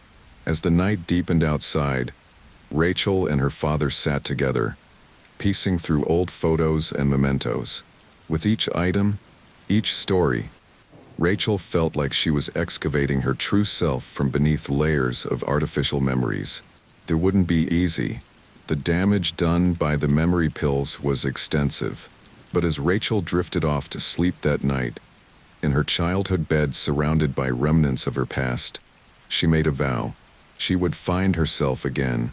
She would reclaim her identity, no matter how long it took or how painful the process might be. Because the alternative, living as a hollow shell, a mere vessel for borrowed experiences, was no life at all. The hunt for self had begun, and Rachel Winters, the real Rachel Winters, was determined to emerge victorious. The harsh lights of the film set bore down on Rachel as she stood, frozen, in the middle of a crucial scene. The director, James, called action for the third time, but the words wouldn't come. Rachel's mind was a maelstrom of conflicting memories and personalities, each vying for control. "Cunt!" James shouted, frustration evident in his voice. He approached Rachel, concern mixing with irritation on his face. "Rachel, what's going on? This isn't like you." Rachel blinked, trying to focus. Which her was he referring to? The consummate professional she had become? The struggling actress she used to be? Or one of the countless personalities she had absorbed? "I'm sorry," she mumbled, her accent a strange mix of British and Australian. "I just need a moment." James sighed, running a hand through his hair. "Take 5, everyone. Rachel, my office." Now, as Rachel followed James to his office, she could feel the stares of the crew burning into her back. Whispers followed in her wake. What had happened to Rachel Winters, the rising star who could embody any character effortlessly? Inside the office, James turned to face her, his expression grave. "Rachel, I'm going to be blunt. What the hell is going on with you? For weeks now you've been inconsistent. One day you're brilliant, the next you can barely remember your lines. Your accent changes from scene to scene, sometimes even mid-dialogue." Rachel felt panic rising in her chest. She opened her mouth to explain, but what could she say? That she had taken experimental memory pills to enhance her acting abilities and was now losing her grip on reality? "I've been struggling with some personal issues," she said finally, her voice small. James's expression softened slightly. "Muck. Rachel, you're incredibly talented, but this production is too big, too important. If you can't pull yourself together." The threat hung in the air, unspoken but clear. Rachel nodded, fighting back tears. "I understand. It won't happen again." But even as she said the words, she knew it was a promise she couldn't keep. That evening, Rachel wandered the streets of Los Angeles, her mind a whirlwind of conflicting thoughts and emotions. She passed a group of tourists speaking rapid-fire Mandarin and found herself understanding every word, even mentally correcting their grammar. A street musician played a complex piece on violin, and Rachel's fingers twitched, muscle memory of a skill she had never learned trying to assert itself. She ended up in a small park, collapsing onto a bench. A young woman sitting nearby looked at her with concern. "Are you okay?" the woman asked. "You look a little lost." Rachel laughed bitterly. "Lost doesn't even begin to cover it." The woman introduced herself as Sarah and, for reasons Rachel couldn't fathom, she found herself pouring out her story. She spoke of the memory pills, the fractured psyche, the loss of self. Sarah listened with wide eyes, her expression a mix of disbelief and sympathy. That's insane," Sarah said when Rachel finished. "Have you thought about getting help? Professional help? I mean," Rachel nodded. "I've been seeing a therapist, but..." She trailed off, remembering her last session. The therapist's office had been a safe space, a place where Rachel thought she could finally sort through the chaos in her mind. But as she spoke, she found herself slipping in and out of different personalities, recounting traumatic experiences that had never happened to her. "I lost my wife in a car accident," she had said in one moment, her voice gruff and masculine. In the next breath, she was a young girl crying about being bullied in school. The therapist had watched with growing alarm as Rachel cycled through personality after personality, each with its own set of memories and traumas. "I think," the therapist had said carefully at the end of the session, "that we may need to consider more intensive treatment options." Back in the present, Rachel shook her head, trying to clear the memory. "Therapy isn't really working," she told Sarah. Sarah hesitated, then said, "Have you considered rehab? I mean, if these pills are like a drug." Rachel considered it. The idea of being in a controlled environment, away from the pressures of her career and the temptation of the memory pills, was appealing. But could rehab help with something like this? As if on cue, her phone buzzed. It was a text from Dr. Namasani. "Struggling? Remember, I have the solution. Come see me." Rachel stared at the message, feeling a pull she couldn't quite resist. She stood abruptly.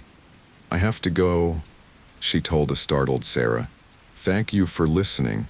Before Sarah could respond, Rachel was gone, her feet carrying her towards Dr. Namasini's clinic almost of their own accord. The neon sign of the clinic flickered ominously as Rachel approached. She hesitated at the door, her hand on the handle.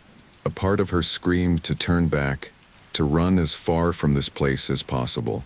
But a larger part, the part addicted to the rush of new memories and experiences, pushed her forward. Dr. Namasini was waiting for her, that enigmatic smile playing on her lips. Rachel, my dear, I've been expecting you. I can't do this anymore, Rachel blurted out. I'm losing everything. My career, my sense of self. I need it to stop. Dr. Namasini's violet eyes seemed to bore into Rachel's soul. Are you sure about that? You're on the verge of greatness. Rachel, one more push, and you could be the greatest actress the world has ever seen. She reached into her desk drawer and pulled out a small, ornate box. Inside was a single pill, glowing with an otherworldly light. This, Dr. Namasini said, her voice hushed with reverence, is my magnum opus, a lifetime of experiences, skills, and memories, all distilled into a single dose. With this, you could be anyone, do anything. Rachel stared at the pill, mesmerized. The rational part of her mind screamed in protest, but it was drowned out by the siren call of unlimited potential. With trembling fingers, she reached for the pill. The next few weeks passed in a blur of fragmented memories and shifting realities. Rachel found herself embodying a different person every day, sometimes every hour. She spoke languages she had never learned, demonstrated skills she had never practiced. Her performance on set became erratic.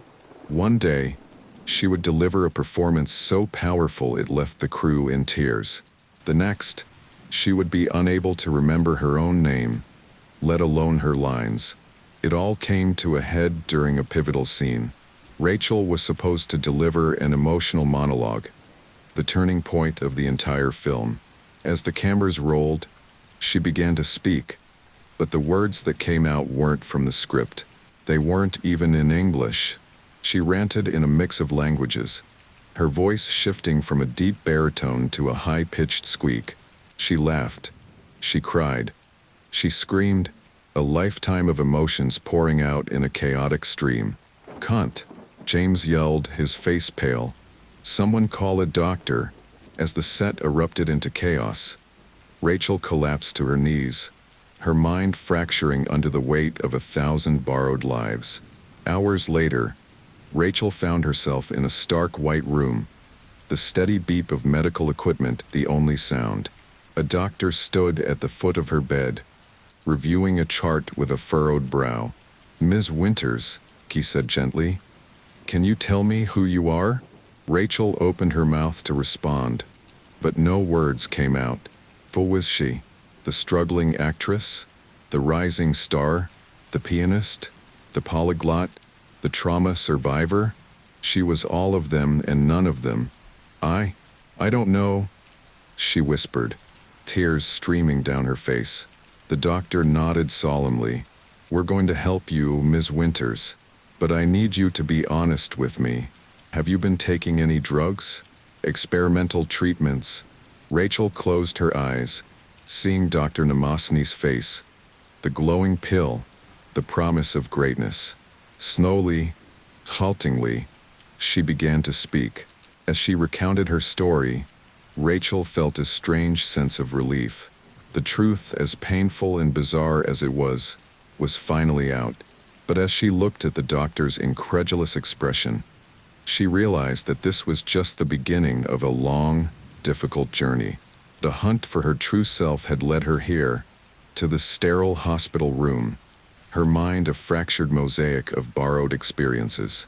As she drifted off into a sedative-induced sleep, Rachel wondered if she would ever find her way back to who she truly was, or if that person was lost forever, sacrificed on the altar of ambition and the relentless pursuit of perfection.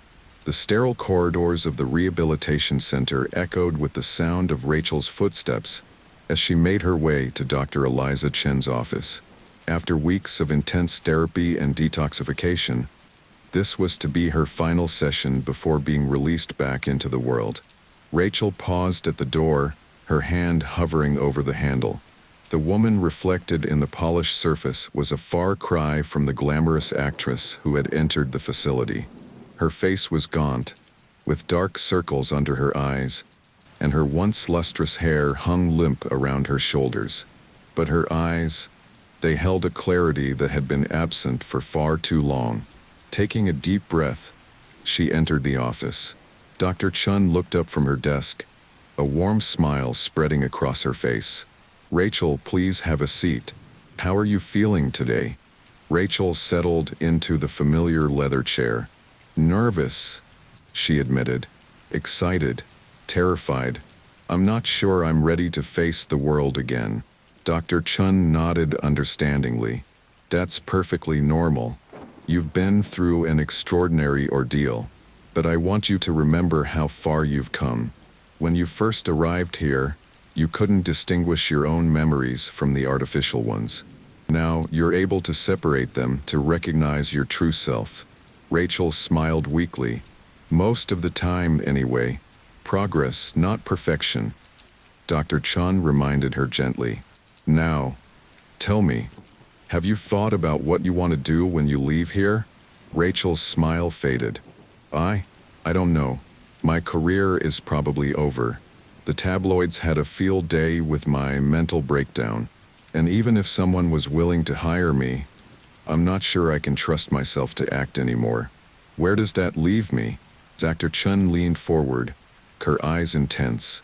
"Rachel, I want you to consider something. Your experience, as traumatic as it was, is unique. You've lived 1,000 lives, felt 1,000,000 emotions. That's a perspective that very few people have." Rachel frowned. "What are you saying?"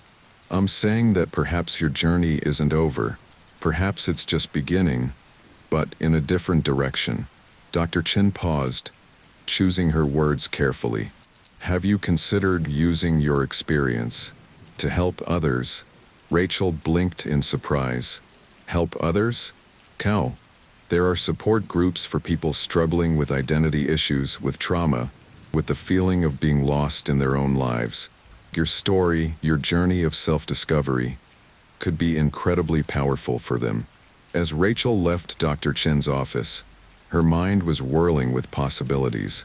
The idea of turning her trauma into something positive, of using her experience to help others, was both terrifying and exhilarating. Stepping out of the rehabilitation center into the bright California sun, Rachel felt as if she were emerging from a long, dark tunnel. The world seemed sharper, more vivid than she remembered. A car horn honked, startling her. She turned to see her parents waving from their old station wagon. The sight of them older, more careworn than she remembered, but still unmistakably Mom and Dad, brought tears to her eyes. As they drove through the streets of Los Angeles, Rachel found herself experiencing the city anew. The towering palm trees, the glittering billboards, the diverse crowds on the sidewalks. It was all familiar, yet somehow fresh and exciting. "So," her father said, breaking the comfortable silence, "have you thought about what's next?" Rachel took a deep breath. "Actually, yes. I think I want to help people. People who are struggling with who they are, with feeling lost in their own lives." Her mother turned in her seat, surprise and pride mingling on her face. "Oh, honey, that's wonderful. But how?" Rachel smiled, a plan beginning to form in her mind. "I'm not sure yet, but I think I'll start by sharing my story." Weeks passed, and Rachel found herself standing before a small group in a community center basement. The circle of folding chairs was filled with people of all ages, their faces a mix of curiosity and apprehension. Rachel cleared her throat. "Hi, everyone. My name is Rachel, and I lost myself. But I'm here to tell you that it's possible to find your way back." As she began to speak, sharing her journey from ambitious actress to fractured psyche to her current state of cautious self-discovery, she saw recognition dawn in the eyes of her listeners. Heads nodded, tears were shed, and a palpable sense of connection filled the room. After the meeting, a young woman approached her, eyes wide with a mix of awe and hope. "Thank you," she said softly. "I've been feeling so lost, like I don't know who I am anymore. Hearing your story, it gives me hope." Rachel felt a warmth spread through her chest. This, she realized, was what she had been searching for all along. Not fame or accolades, but genuine connection, the ability to make a difference in someone's life. As the weeks turned into months, Rachel's support group grew. Word spread about the former actress who had lived 1,000 lives and come back to tell the tale. People from all walks of life sought her out, drawn by her unique perspective and her message of hope. One day, as Rachel was leaving the community center after a particularly intense session, she found Dr. Namasani waiting for her. "Hello, Rachel," the doctor said, her violet eyes as mesmerizing as ever. "You're looking well." Rachel felt a chill run down her spine. "Dr. Namasani, what are you doing here?" The doctor smiled enigmatically. "I've been following your progress. I must say I'm impressed. You've taken what could have been a tragedy and turned it into something extraordinary." Rachel's eyes narrowed. "If you've come to offer me more pills, you can save your breath. I'm done with all that." Dr. Namasani shook her head. "No, my dear. I've come to offer you something else. A partnership." "A partnership?" Rachel repeated, incredulous. "Yes. You see, my research has evolved. I've developed a new treatment, one that allows people to access the collective human experience without losing themselves in the process. And I believe you would be the perfect spokesperson for it." For a moment, Rachel felt a flicker of temptation. The idea of having access to all that knowledge, all those experiences, without the devastating side effects was seductive. But then she remembered the long, painful journey she had been through, the people she had hurt, the self she had nearly lost forever. "No," she said firmly. "I'm sorry, Dr. Namasani, but I can't be part of that. What you're offering is too dangerous. People need to find themselves, not lose themselves in borrowed experiences." Dr. Namasani's smile faded. "I see. Well, I can't say I'm not disappointed, but I understand. You've found your calling, haven't you?" Rachel nodded. "I have, and it doesn't involve shortcuts or artificial enhancements. It's about embracing who we are, flaws and all." As Dr. Namasani walked away, Rachel felt a weight lift from her shoulders. She had faced her final temptation and emerged stronger for it. Months later, Rachel stood on a stage, facing a large auditorium filled with people. This wasn't a movie set or an awards show, but a conference on mental health and self-discovery. She took a deep breath, feeling the weight of 1,000 borrowed lives within her, but no longer controlled by them. "Ladies and gentlemen," she began, her voice strong and clear, "my name is Rachel Winters. I've been an actress, a pianist, a polyglot, and 1,000 other things. But today, I stand before you as myself, just Rachel. And I'm here to tell you that no matter how lost you feel, no matter how fragmented your sense of self might be, there is always a way back to who you truly are." As she spoke, pouring out her story and the lessons she had learned, Rachel felt a profound sense of purpose. She had become something both more and less than she had ever imagined. Not a superstar or a chameleon-like genius, but a guide, a beacon for others who felt lost in the vastness of human experience. In the end, Rachel realized this was her true transformation, not into someone extraordinary in the conventional sense, but into someone who could use her extraordinary experience to touch lives, to offer hope, to remind people of the beauty and complexity of being simply, authentically human. As applause filled the auditorium, Rachel smiled, feeling truly herself for the first time in years. She had found her role at last, not on a movie screen, but in the real world, helping others navigate the complex journey of self-discovery. And in doing so, she had finally discovered the most important role of all, being Rachel Winters, in all her flawed, beautiful, genuine humanity. And this was a report. Before we go to the next one, leave your opinion in the comments. We would love to know. Now let's move on to the next one. The rhythmic tapping of Amanda's heels echoed through the polished hallways of Blackwell and Associates. Another late night at the office, but that's what it took to make partner in one of New York's top law firms. The clock on her desk read 9:47 p.m. as she pushed open the heavy oak door to her corner office, sighing as she placed her briefcase on the sleek mahogany desk. "Home sweet home," she muttered, her sardonic tone lost in the empty room.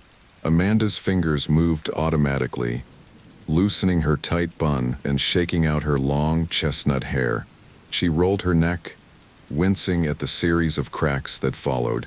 42 years old, and some days she felt ancient. Her eyes fell on a small brown package sitting innocuously on her desk. Frowning, she picked it up, turning it over in her hands. No return address, just her name and the office details in a neat, handwritten script. "What the hell?" she murmured, reaching for her letter opener. The package gave way easily, revealing a mass of bubble wrap. As Amanda peeled away the layers, her breath caught in her throat. Her heart skipped a beat as she unwrapped the final piece, revealing a small, worn teddy bear. "Mr. Snuggles?" she whispered, her voice trembling. The bear's button eyes stared back at her, one hanging by a thread, just as she remembered. Its fur was matted and gray with age, but there was no mistaking it. This was her childhood teddy bear, lost over 3 decades ago. Amanda's hands shook as she held the stuffed animal. A flood of memories washed over her tea parties in her childhood bedroom, whispered secrets in the dark, tears soaked into its fur after her parents' fights. She hadn't thought about Mr. Snuggles in years, had convinced herself she didn't care about the silly toy anymore. So why did holding it now make her feel like that scared little girl all over again? A small white card fluttered to the floor. Amanda bent to pick it up, her designer skirt stretching uncomfortably. As she read the neatly printed words, confusion turned to dread, settling like a lead weight in her stomach. "Your time is almost up." "What the fuck?" Amanda hissed, dropping the bear as if it had burned her. She scrambled for her phone, punching in a familiar number. It rang 3 times before a groggy voice answered. "Amanda? It's almost 10. What's wrong?" "Mike, I need you to check the security footage for my office today. Someone left a package on my desk." Her assistant's voice sharpened, sleep falling away. "A package? What kind of package?" Amanda's eyes darted to the bear lying on her desk. Just check the footage, okay? I need to know who delivered it and when." "Okay. Give me a few minutes. I'll access the system from home." The line went silent, and Amanda paced her office, heels clicking a frantic rhythm on the hardwood floor. Her mind raced, trying to make sense of it all. Who would send her a childhood toy? And that note, was it a threat? Her phone buzzed, and she nearly dropped it in her haste to answer. "What did you find?" Mike's voice was puzzled. "Amanda, there's nothing on the footage. No delivery, no one entering your office. The package just appears on your desk at 6:17 p.m. One frame it's not there, the next it is." A chill ran down Amanda's spine. "That's impossible. Check again. I've gone through it 3 times. It's like it materialized out of thin air." Amanda ended the call, her mind whirling. She turned back to her desk, eyeing the bear warily. Part of her wanted to grab it, to clutch it to her chest like she used to as a child. The other part wanted to throw it out the window. Instead, she gingerly picked it up, along with the packaging, and shoved it all into her briefcase.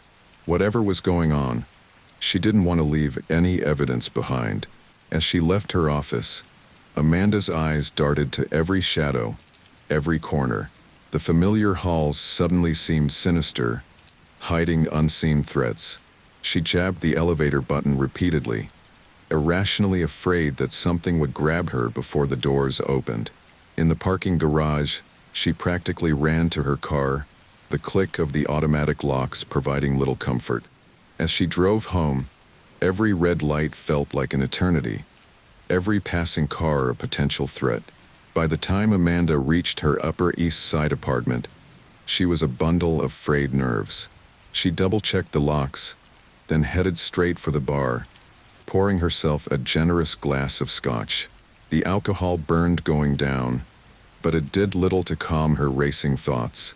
Amanda found herself pacing again, this time in her expansive living room, the city lights twinkling beyond floor-to-ceiling windows. "Get it together," she muttered to herself. "You're Amanda fucking Blackwell. You don't get rattles." But as her eyes fell on her briefcase, knowing what lay inside, she couldn't shake the feeling that something had fundamentally shifted. Her carefully constructed world felt suddenly fragile, like a house of cards ready to collapse. Amanda's phone rang, making her jump. She checked the caller ID, her mother. With a deep breath, she answered. "Der, Num." "Amanda, dear, I'm so glad I caught you. I was cleaning out the attic today and found some of your old things. I thought you might like to have them." Amanda's blood ran cold. What kind of things?" "Oh, some old school papers, a few books. Oh, and I could have sworn I found that old teddy bear of yours. What did you call him? Mr. Snuggles?" The phone slipped from Amanda's nerveless fingers, clattering to the floor. She could hear her mother's voice, tinny and distant, calling her name. With shaking hands, Amanda retrieved her briefcase, pulling out the worn teddy bear. She stared at it, her mind refusing to accept what she was seeing. It was impossible, couldn't be here. And yet, she brought the bear to her face, inhaling deeply. Beneath the musty smell of age, there was something else. A scent that transported her instantly to her childhood bedroom. Her mother's perfume. The laundry detergent they used. The faint smell of her father's cigarettes. This was her bear. Her Mr. Snuggles. But how? And more importantly, why? Amanda's legs gave out, and she sank to the floor, clutching the bear to her chest. Tears she didn't realize she was holding back began to fall, soaking into the matted fur just like they used to all those years ago. As the first light of dawn began to creep through her windows, Amanda was still sitting there, her mind racing with possibilities, each more terrifying than the last. The bear in her arms was a tangible link to her past, but the note that came with it hinted at a future she wasn't sure she was ready to face. "Your time is almost up," the words echoed in her head, a sinister mantra that refused to be silenced. As she finally dragged herself to bed, exhaustion overtaking fear, one thought lingered. This was only the beginning. Amanda's eyes snapped open, her heart racing. For a moment, she couldn't remember where she was. The soft morning light filtering through her bedroom curtains slowly brought reality into focus. She hadn't slept well, her dreams plagued by shadowy figures and lost memories. She reached for her phone, squinting at the screen. 7:23 morgens.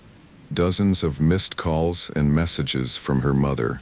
Amanda swiped them away, unable to deal with that particular complication just yet. As she swung her legs out of bed, her foot brushed against something soft. Mr. Snuggles lay on the floor where she dropped him in her exhausted stupor. Amanda recoiled, then forced herself to pick up the bear, stuffing it unceremoniously into her bedside drawer. "Out of sight, out of mind," she muttered, but the words rang hollow. An hour later, Amanda strode into her office, her power suit and perfect makeup a armor against the world. She'd almost convinced herself that last night had been some sort of stress-induced hallucination. "Morning, Amanda," Mike called cheerfully as she passed his desk. Rough night.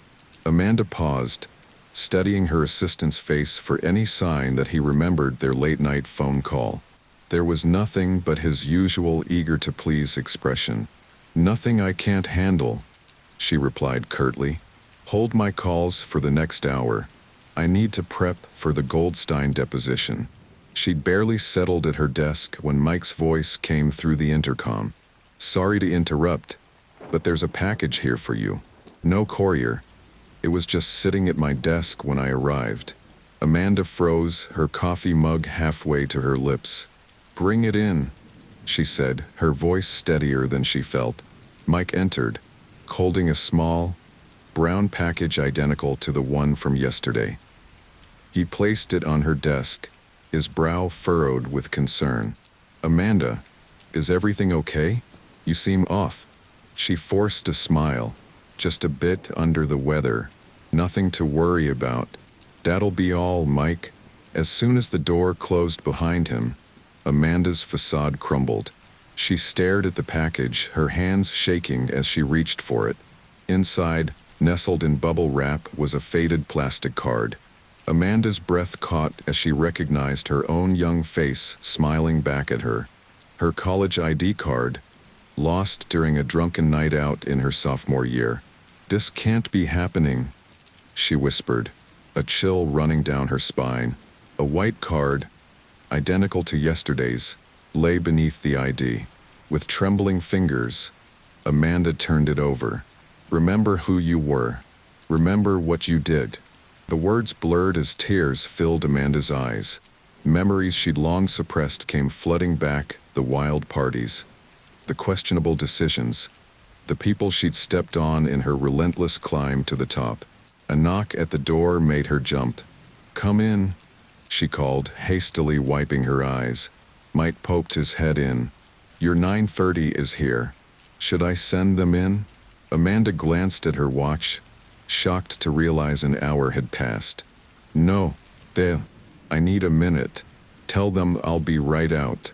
As soon as Mike left, Amanda grabbed her phone, dialing a number she knew by heart.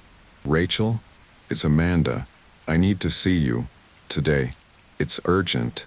An hour later, Amanda sat in a quiet corner of a small cafe, her leg bouncing nervously under the table. The door chimed, and she looked up to see Rachel, her best friend since college, approaching. "All right, Spill," Rachel said as she slid into the booth. "What's got the great Amanda Blackwell so rattled?" Amanda took a deep breath, then poured out the whole story, the packages, the lost items, the cryptic notes. As she spoke, she watched Rachel's expression shift from skepticism to concern. "Amanda," Rachel said slowly when she'd finished, I don't even know what this is. Have you gone to the police?" Amanda shook her head. "And tell them what? Someone's returning my lost property with creepy notes? They'd laugh me out of the station. But the security footage proves nothing." Amanda cut her off. "For all I know, it's some elaborate prank. Or maybe I'm just losing my mind." Rachel reached across the table, squeezing Amanda's hand. "You're not losing your mind, but you can't just ignore this. What if it escalates?" "That's what I'm afraid of," Amanda whispered. As they left the cafe, Amanda felt a prickling sensation on the back of her neck. She whirled around, scanning the crowded street. "What is it?" Rachel asked, alarmed. "Nothing," Amanda muttered. "Just felt like someone was watching me." Back at the office, Amanda tried to lose herself in work, but her concentration was shot. Every time her phone buzzed, she flinched. Every knock at the door sent her heart racing. By late afternoon, she was a bundle of frayed nerves. As she prepared for a crucial client meeting, her hands shook so badly she could barely apply her lipstick.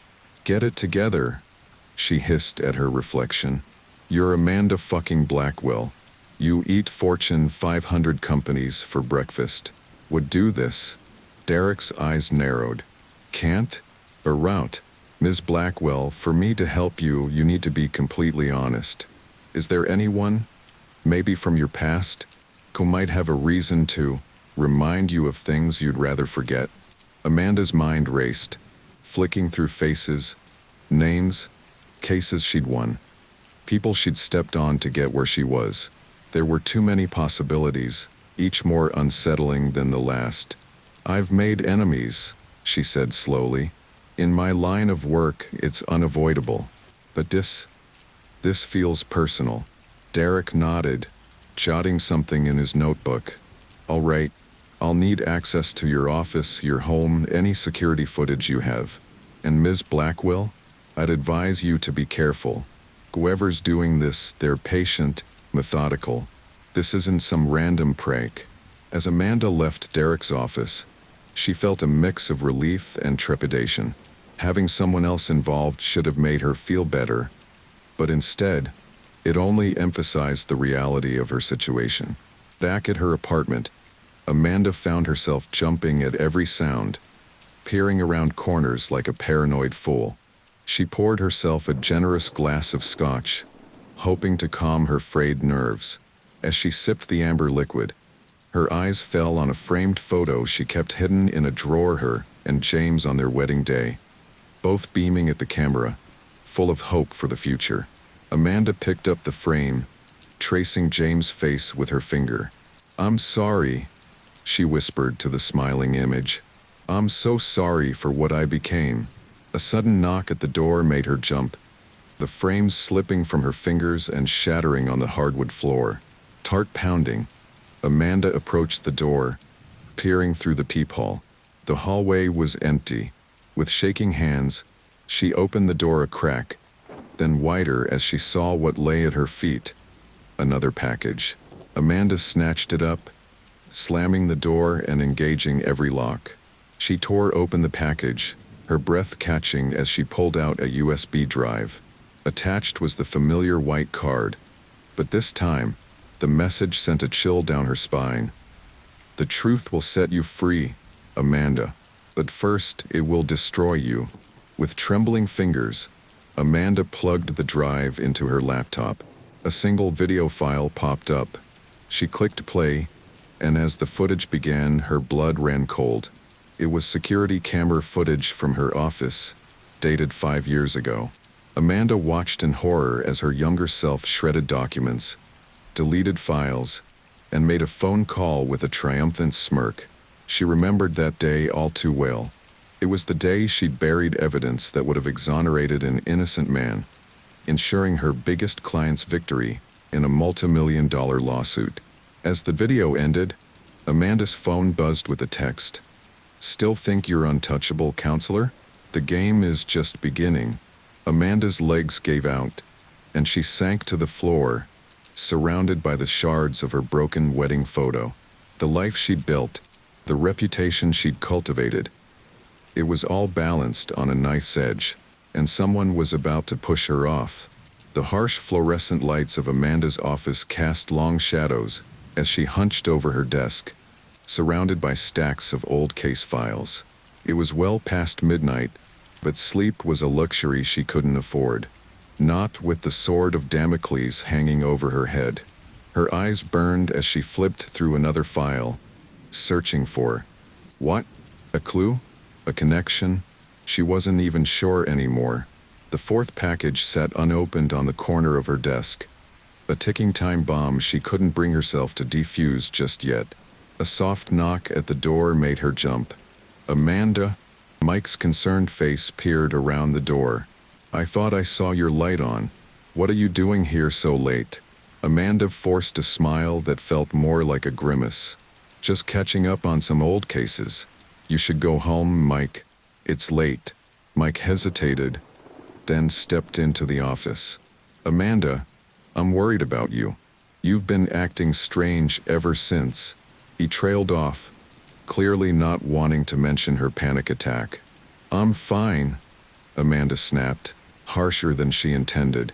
Seeing the hurt look on Mike's face, she softened her tone. "Really, I am. It's just been a stressful week." Mike nodded, unconvinced. "All right, but if you need anything, even just to talk, I'm here." As the door closed behind him, Amanda's facade crumbled. She buried her face in her hands, fighting back tears of frustration and fear.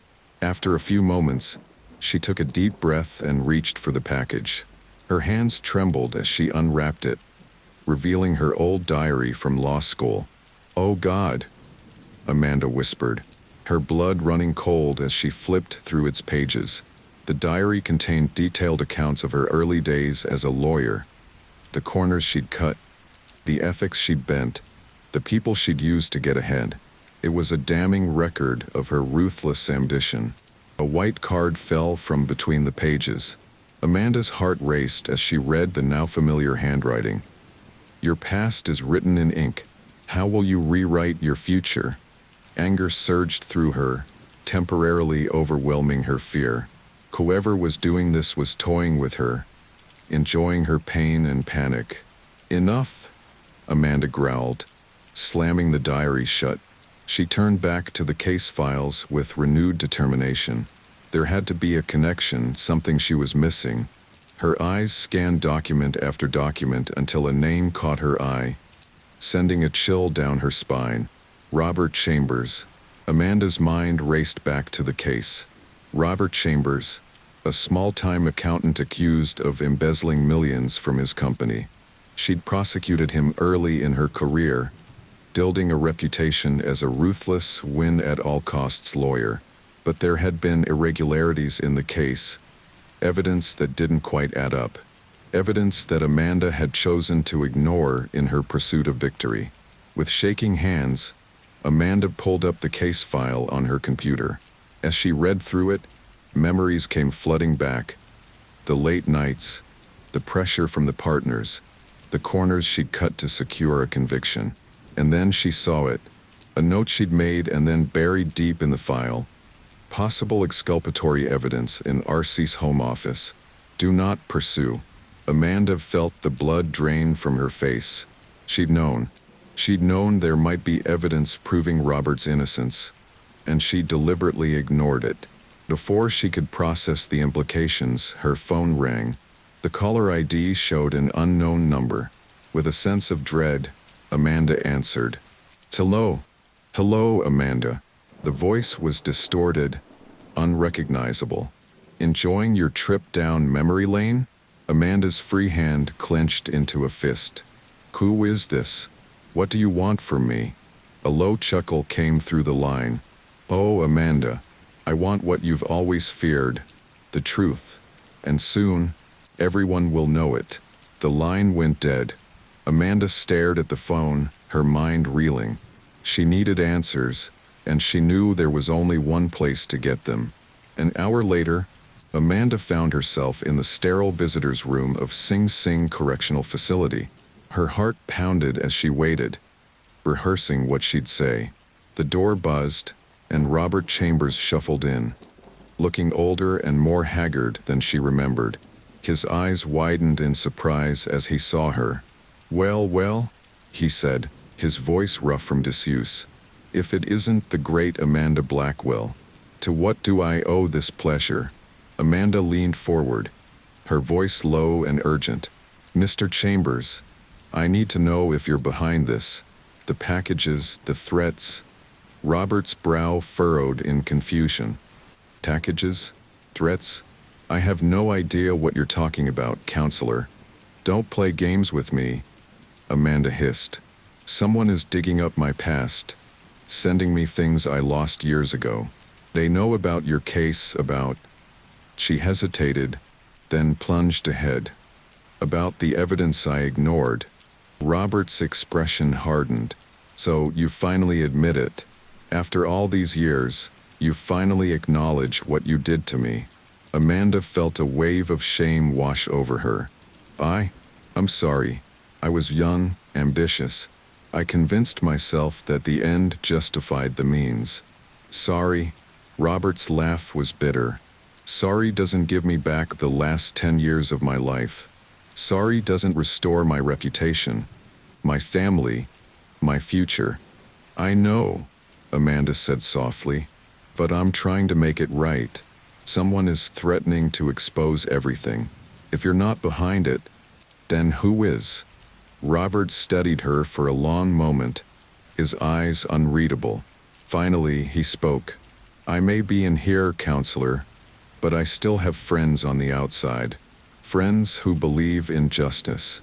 Amanda's blood ran cold. What are you saying?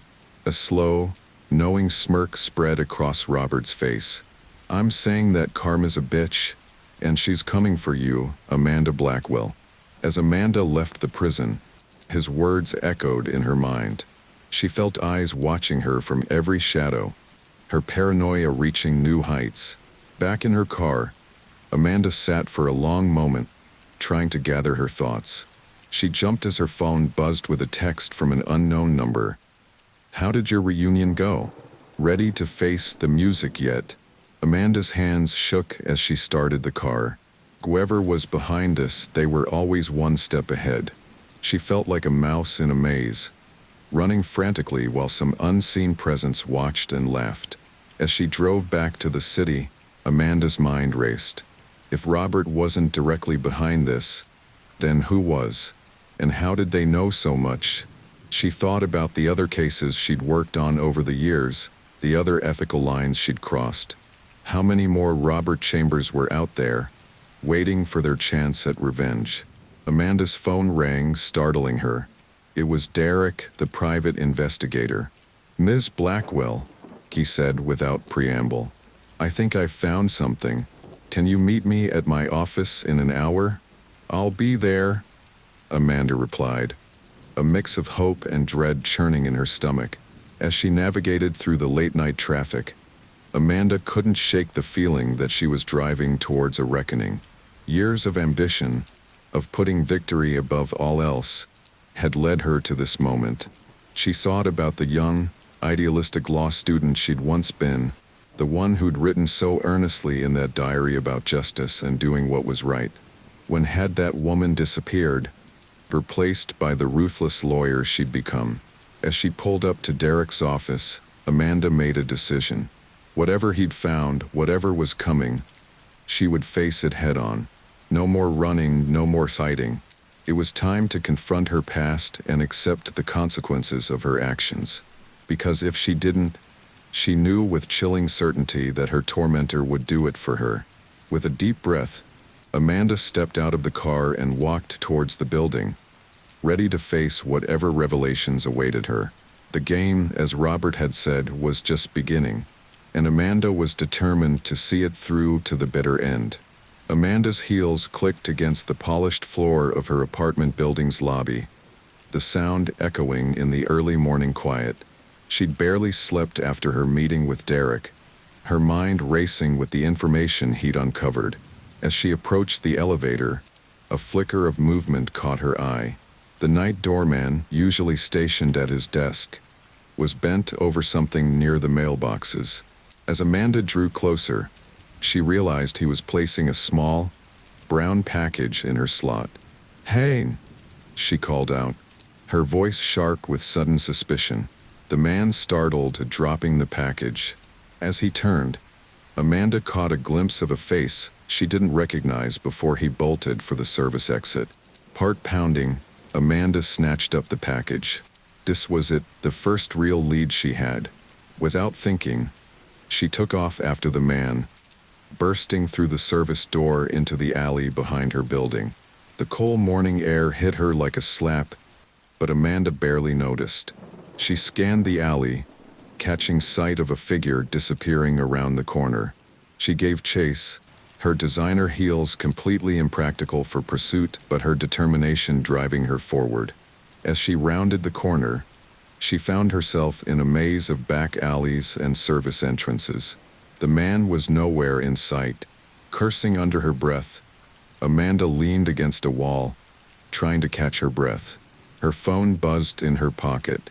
With shaking hands, she pulled it out to find a text from an unknown number. "Nice try, counselor, but you're not as fast as you used to be. Better open your gift before it's too late." A chill ran down Amanda's spine. Whoever was behind this, they were watching her right now. She glanced around frantically, suddenly feeling exposed in the narrow alley. With nowhere else to go, Amanda hurried back to her apartment. She hesitated at the door, half expecting to find an intruder inside, but the apartment was quiet, undisturbed. She placed the package on her coffee table, staring at it as if it might explode. After a moment's hesitation, she tore it open. Inside was a USB drive, sleek and innocuous. Amanda's hands trembled as she plugged it into her laptop. A single video file popped up. With a deep breath, Amanda clicked play. The screen filled with grainy security camera footage. Amanda recognized her office, but the timestamp showed a date from 5 years ago. She watched as her younger self entered the frame, looking furtive. On screen, Amanda moved to her computer, typing furiously. Then she pulled out a file, leafing through it before selecting several pages. Amanda's breath caught as she watched herself feed the pages into a shredder. "Oh God," Amanda whispered, remembering that day all too well. It was the Hernandez case, a pro bono she'd taken on to boost the firm's image. She discovered evidence that would have exonerated her client, but it would have meant going up against one of the firm's biggest corporate clients. So she'd buried it, ensuring her path to partner. As the video ended, a message flashed across the screen. "The truth will set you free, Amanda. But first, it will destroy you." Amanda sat back, her mind reeling. This was it, irrefutable evidence of her misdeeds. If this got out, it wouldn't just be her career on the line. She could face disbarment, even criminal charges. Her phone rang, startling her out of her spiral. It was Rachel, her best friend since college. "Hey, Rach," Amanda answered, trying to keep her voice steady. "Amanda? Are you okay? You sound terrible." Amanda hesitated.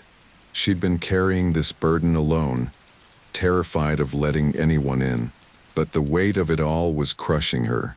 I'm not okay, Rach. Can you come over? I need to talk to someone." An hour later, Rachel sat on Amanda's couch, her face a mask of shock as Amanda poured out the whole story. The packages, the threats, the evidence of her past misdeeds. "Oh, Amanda," Rachel breathed when she'd finished. "Why didn't you tell me sooner? It's insane." Amanda laughed bitterly. "Because I was ashamed. Because I thought I could handle it on my own. Because..." She trailed off, then admitted in a small voice. "Because I was afraid you'd look at me the way you're looking at me now." Rachel's expression softened. "Amanda, I'm your friend. I'm here for you no matter what. But this is serious. You need to go to the police." Amanda shook her head vehemently. "I can't. If this gets out, I'm finished. Everything I've worked for, gone in an instant. And if you don't," Rachel countered, "whoever's doing this, they're not going to stop. You're living in fear, Amanda. That's no way to exist." Before Amanda could respond, her phone buzzed with another text.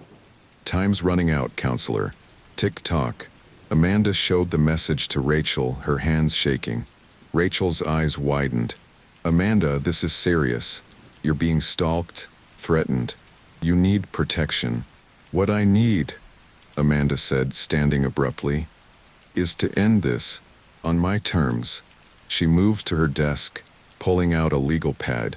"I'm going to make a list of everyone who might have a reason to do this. Former clients, opposing counsel, people I've wronged over the years." Rachel watched her with concern. "And then what?" "Then I confront them," Amanda said, her jaw set with determination. "One by one if I have to. I'll apologize, make amends, whatever it takes to make this stop." "Amanda, that's crazy. Could be dangerous. More dangerous than waiting for the other shoe to drop? For my entire life to come crashing down around me?" Amanda shook her head. "I can't live like this anymore, Rach. I need to take control." Rachel stood, moving to Amanda's side. "Then let me help. We'll do this together." Amanda felt a lump form in her throat. After weeks of isolation and fear, the offer of support nearly broke her. Okay, she whispered, nodding. Together, as they bent over the legal pad, compiling names and connections, Amanda felt a glimmer of hope for the first time in weeks. Whatever was coming, she wouldn't face it alone. But as night fell and Rachel prepared to leave, Amanda couldn't shake the feeling that things were about to get much worse before they got better. Be careful, Rachel said as she hugged Amanda goodbye. And call me if anything happens, day or night. Amanda nodded, forcing a smile. I will. And Raksh, thank you for everything. As the door closed behind Rachel, Amanda leaned against it, suddenly exhausted. The list they'd compiled was long, filled with names of people she'd wronged, betrayed, or simply steamrolled on her path to success. She moved to her bedroom, intending to get some much-needed rest.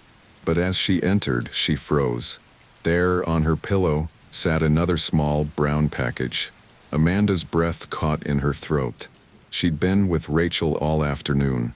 How had this gotten here? With trembling hands, she opened the package.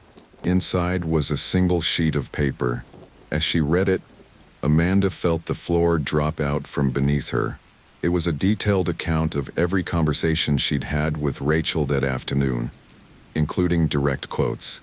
At the bottom, in now familiar handwriting, was a message that made Amanda's blood run cold. Trust no one, Amanda, especially those closest to you.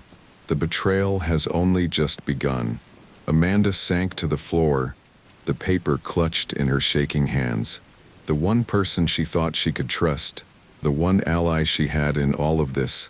As the full weight of her isolation crashed down on her, Amanda finally allowed herself to break down, her sobs echoing in the empty apartment. The game had taken a dark turn, and Amanda was more alone than ever. The first rays of sunlight crept through Amanda's bedroom window, finding her still huddled on the floor, the damning piece of paper clutched in her hand. She hadn't slept, her mind a whirlwind of paranoia and betrayal. The thought that Rachel, her oldest friend, could be involved in this twisted game was almost too much to bear. With stiff muscles protesting, Amanda pulled herself up. She caught sight of her reflection in the mirror and barely recognized the woman staring back at her. Dark circles under bloodshot eyes, hair disheveled, clothes rumpled from a night spent on the floor.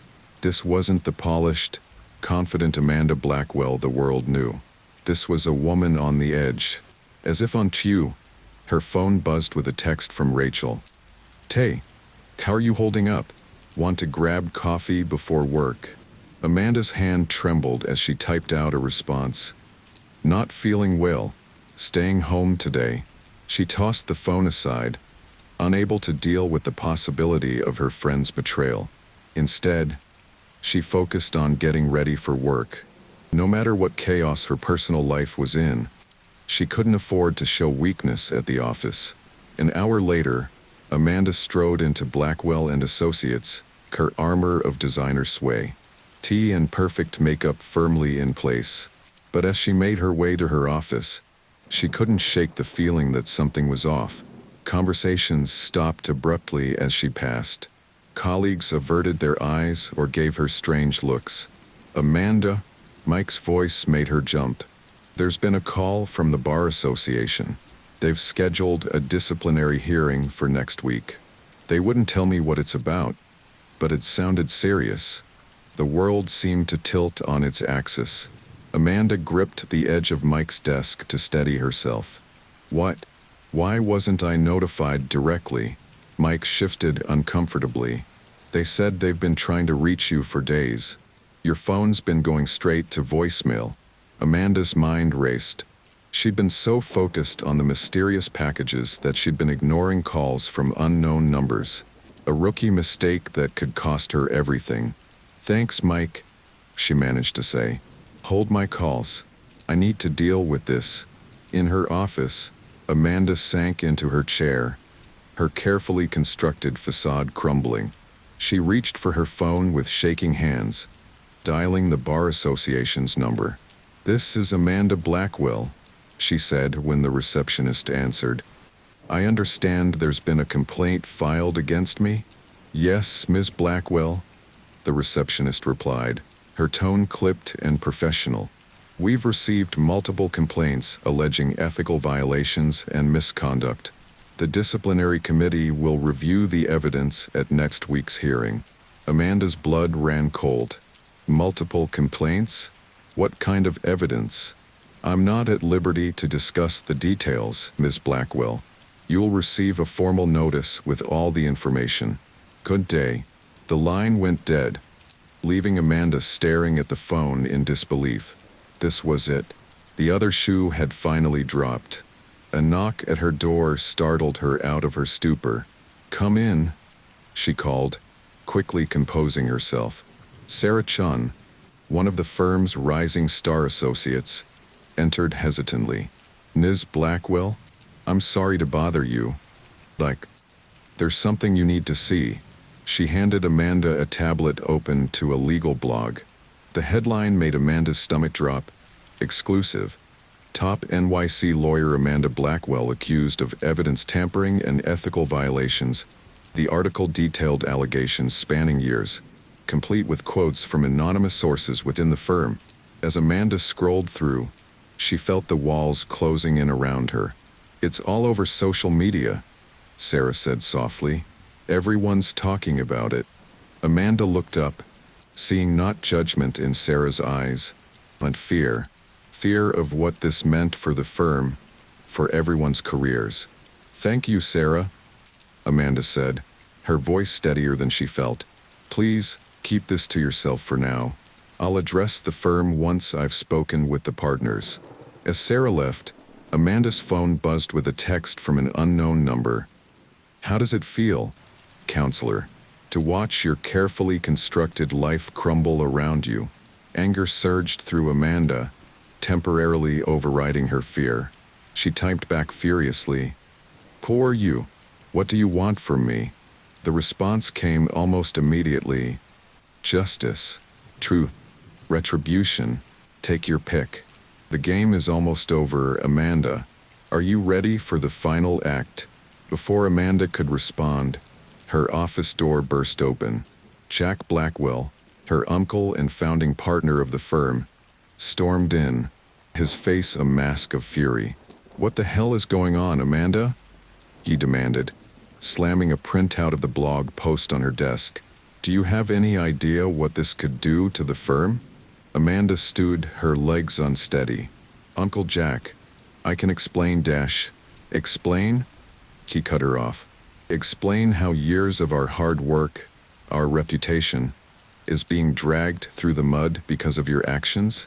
The partners are calling for an emergency meeting. Your future at this firm is on the line. As if on cue, Amanda's phone rang. The caller ID showed Rachel. With a sinking feeling, Amanda answered, putting it on speaker. Amanda? Rachel's voice was tight with worry. Are you okay?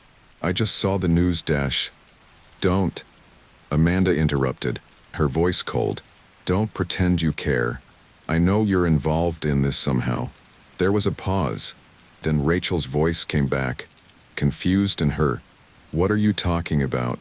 Amanda, I'm your friend. I would never dash. Save it. Amanda snapped. I trusted you, and you betrayed me. Was it worth it? Did they pay you well for your information? Amanda, you're not making any sense, Rachel pleaded. Please, let me help you dash. Amanda ended the call, turning back to her uncle. Jack was staring at her, a mix of anger and concern on his face. What's happening to you, Amanda? He asked, his voice softer now. This isn't like you. Amanda laughed bitterly. Isn't it? Isn't this exactly who I am? The ruthless lawyer who'd do anything to win? Well, congratulations, Uncle Jack. You got what you wanted. The perfect protege, willing to cross any line to get ahead. Jack recoiled as if slapped.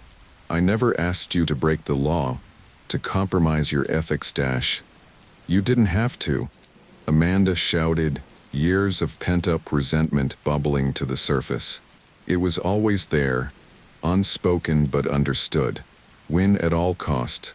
That's the Blackwell way, isn't it? Before Jack could respond, Amanda's computer chimed with a new email. She glanced at the screen and froze. It was from the same anonymous sender, but this time there was an attachment. With a sense of dread, Amanda opened the file. It was a video showing her in her office years ago, shredding documents and deleting files. The same footage from the USB drive, but now it was being sent to every partner in the firm. Jack watched in horror as the evidence of Amanda's misconduct played out on the screen. When it ended, he turned to her, his face ashen. "Amanda," he said, his voice barely above a whisper. "What have you done?" Amanda sank into her chair, the fight draining out of her.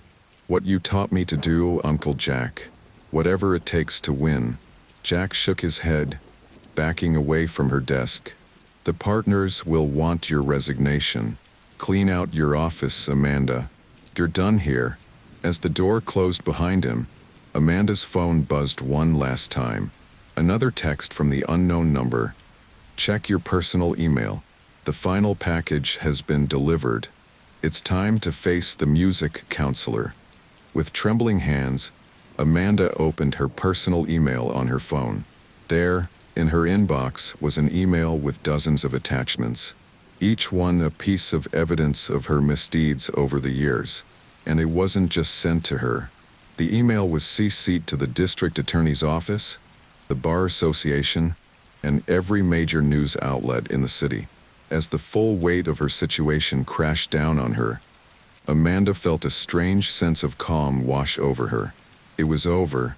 Everything she'd worked for, everything she'd sacrificed her integrity for, was gone in an instant. She stood, looking around the office that had been her home for so many years. The view of the city skyline that she'd fought so hard to earn now seemed to mock her. As she began to pack her things, Amanda realized that this was just the beginning. The criminal charges, the public humiliation, the loss of her license. It was all still to come. But for the first time in weeks, she felt a glimmer of something unexpected. Relief. The game was over. And though she had lost everything, Amanda Blackwell was finally free from the web of lies and deceit she had woven around herself. As she walked out of Blackwell and Associates for the last time, she steeled herself for what was to come. The road ahead would be hard, but it was a road to redemption. And that, she realized, was worth more than any corner office or prestigious title. The unraveling was complete. Now, the real work of rebuilding could begin. The incessant pounding on her apartment door jolted Amanda awake. She blinked, disoriented, taking in the unfamiliar surroundings of her living room. Empty wine bottles littered the coffee table, a testament to her attempts to numb the pain of the past few days. "Amanda, open up. I know you're in there." Rachel's voice, muffled but insistent, cut through the fog in Amanda's mind. She groaned, pushing herself up from the couch, her head throbbing in protest. "Go away, Rachel," she called out, her voice hoarse. "I have nothing to say to you." There was a pause. Then Rachel's voice came again, softer this time. "Please, Amanda, I'm worried about you. Let me help."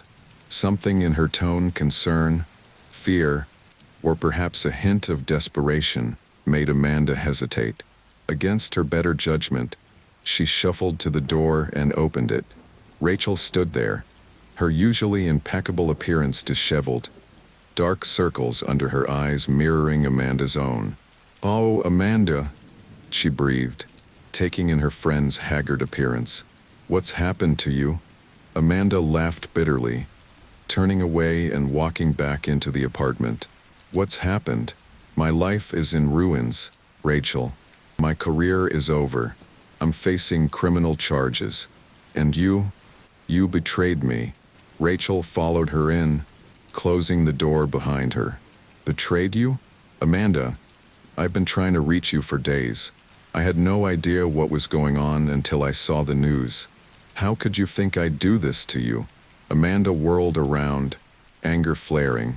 Don't lie to me. I saw the transcript, Rachel. Every word of our conversation right there in black and white. You were the only one who knew everything. Rachel's eyes widened in shock. What transcript? Amanda, I swear I have no idea what you're talking about. Please just talk to me. Tell me what's been going on. For a moment, Amanda wavered. The sincerity in Rachel's voice, the genuine confusion in her eyes. Could she have been wrong? Before she could respond, her phone buzzed. Another text from the unknown number. Time to face your past, counselor. Check the news. With shaking hands, Amanda grabbed the remote and turned on the TV. The screen flickered to life, showing a breaking news report. In a shocking turn of events, the anchor was saying, prominent defense attorney Robert Chambers has been released from Sing Sing Correctional Facility today. New evidence has come to light suggesting that Chambers was wrongfully convicted in a case prosecuted by disgraced lawyer Amanda Blackwell. The remote slipped from Amanda's numb fingers, clattering to the floor.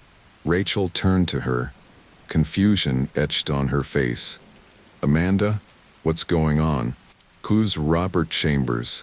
Amanda sank onto the couch, her legs no longer able to support her. He was one of my first big cases, she whispered. I knew he was innocent, but a conviction would fast-track my career. So I buried the evidence that would have exonerated him. Rachel gasped, her hand flying to her mouth. Oh, Amanda, what have you done? Before Amanda could respond, her phone rang. A known number. With a sense of dread, she answered, putting it on speaker. Hello, Amanda. The voice was familiar, but it took her a moment to place it. Remember me? Amanda's blood ran cold. Robert. A dark chuckle came through the line. Got it in one, counselor. Did you enjoy my little game? The walks down memory lane. It was you? Amanda breathed. All of it. The packages, the threats. Justice. Robert cut in, his voice hard. That's what you lawyers are all about, isn't it? Well, I decided it was time you got a taste of your own medicine. How does it feel, Amanda? To watch your life crumble around you? To lose everything you've worked for? Amanda's mind raced, pieces falling into place. But how? You were in prison. The security footage, the access to my office. You'd be surprised how many friends a wrongfully convicted man can make on the inside, Robert said. Guards, other inmates with connections on the outside. It wasn't hard to find people willing to help take down the woman who ruined my life. Rachel, who had been listening in shocked silence, finally spoke up. This is insane. You can't just destroy someone's life like this. Robert laughed, a harsh, bitter sound. Chance I? Isn't that exactly what she did to me? 10 years, counselor. 10 years of my life gone. My family, my career, my reputation. All destroyed because you wanted a gold star on your record. Amanda felt tears welling up in her eyes. I'm sorry, she whispered. God, Robert, I'm so sorry. I know it doesn't change anything, but I truly am sorry for what I did to you.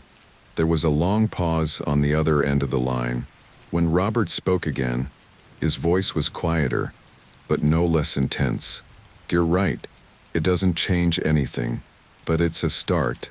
What do you want from me? Amanda asked, her voice barely above a whisper. The truth, Robert replied. All of it. I want you to confess to everything you've done. Every case you've manipulated. Every innocent person you've helped convict.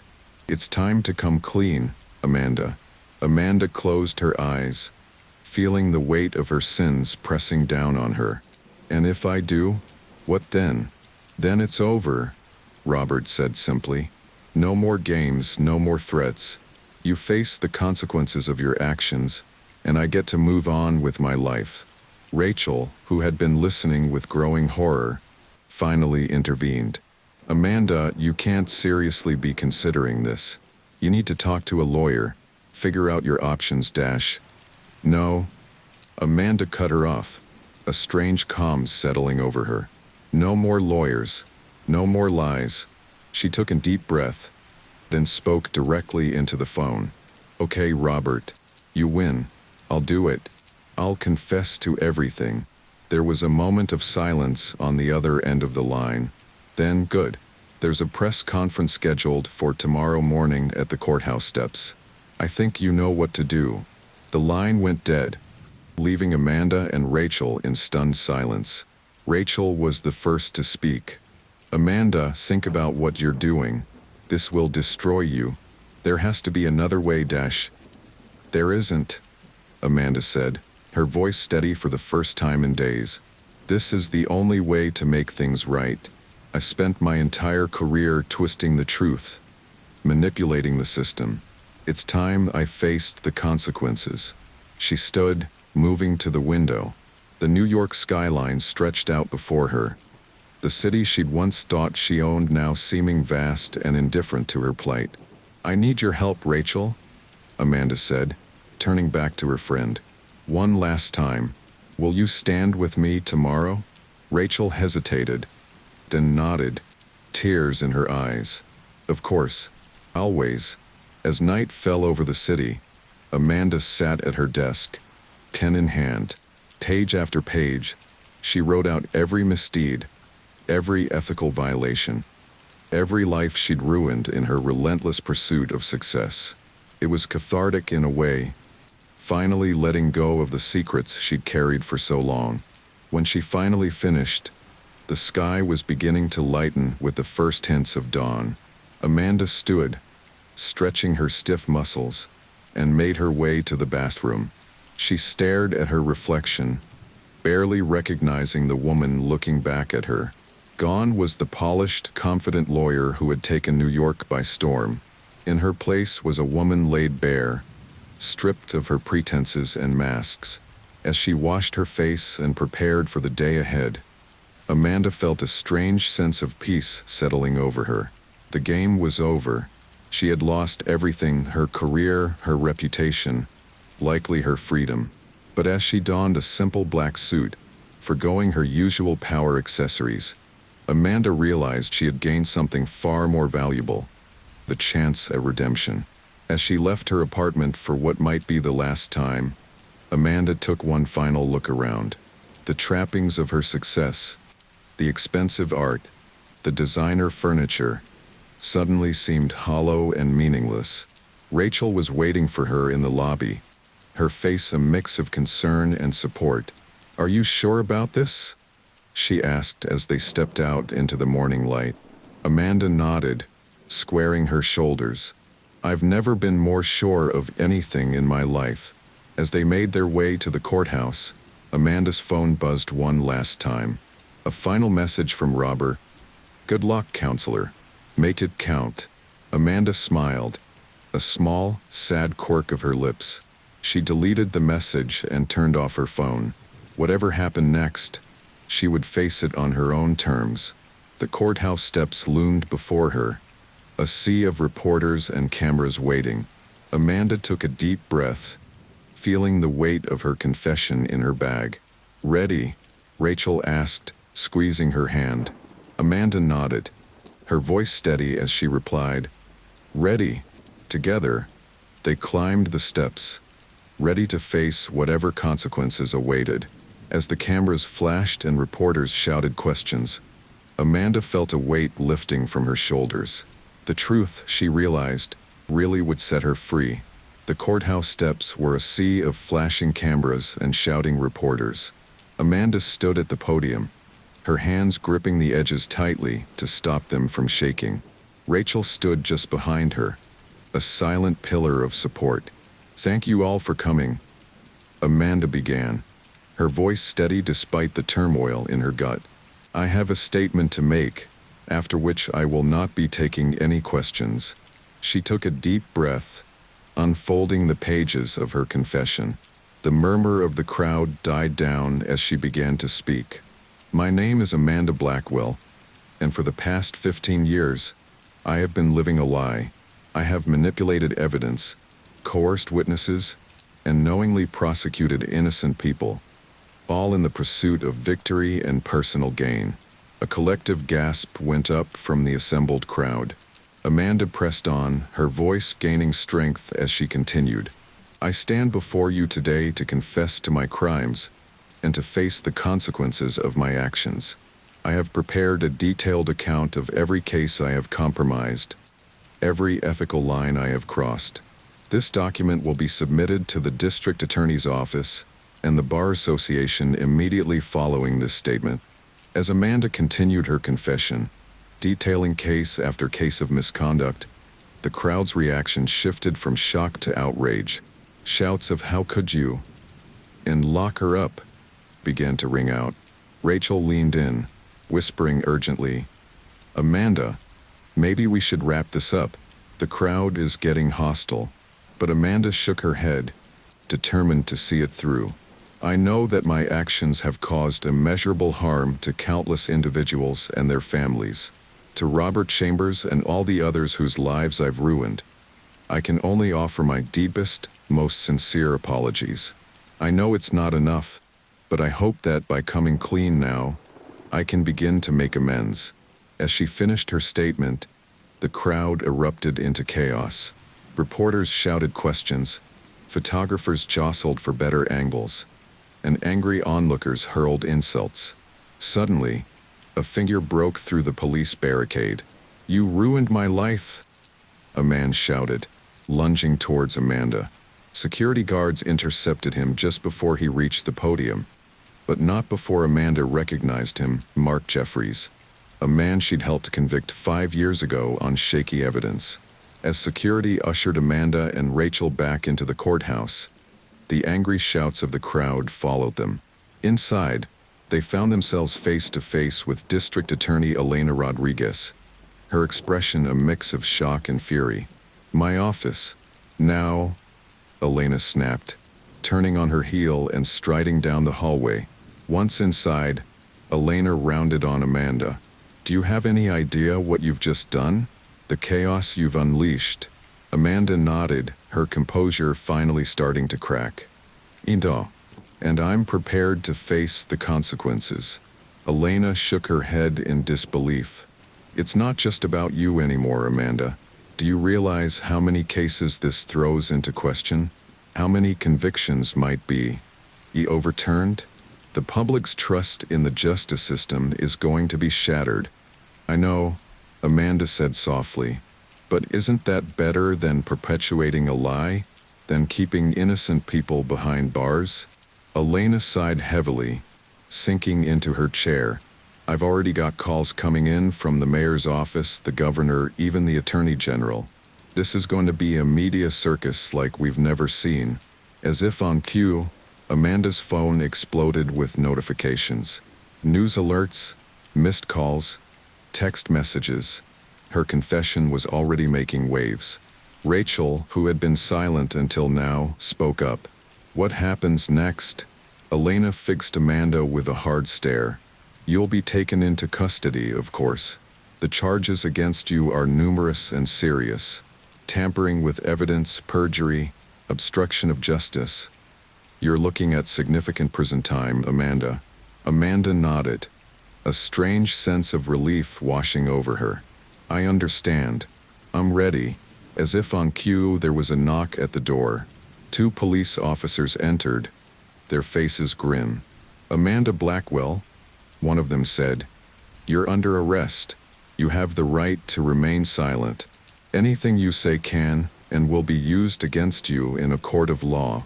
As the officer continued reading her rights, Amanda felt the cold metal of handcuffs closing around her wrists.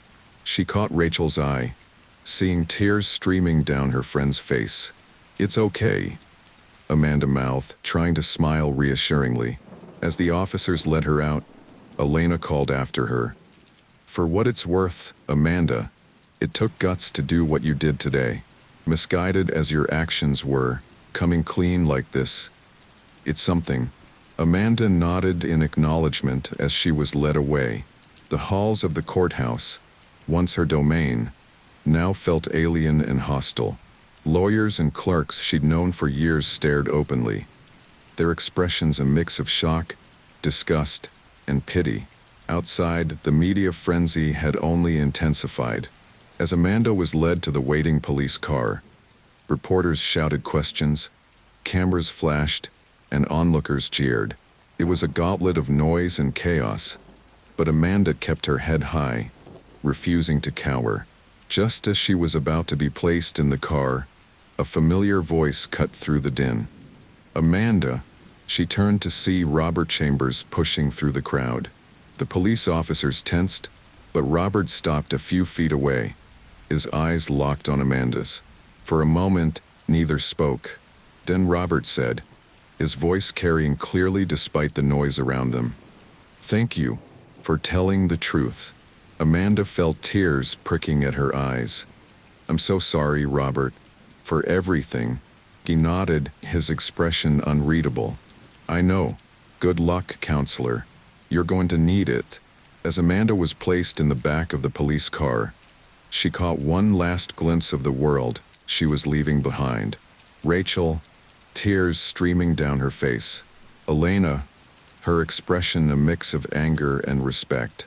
Robert, standing tall and free for the first time in a decade.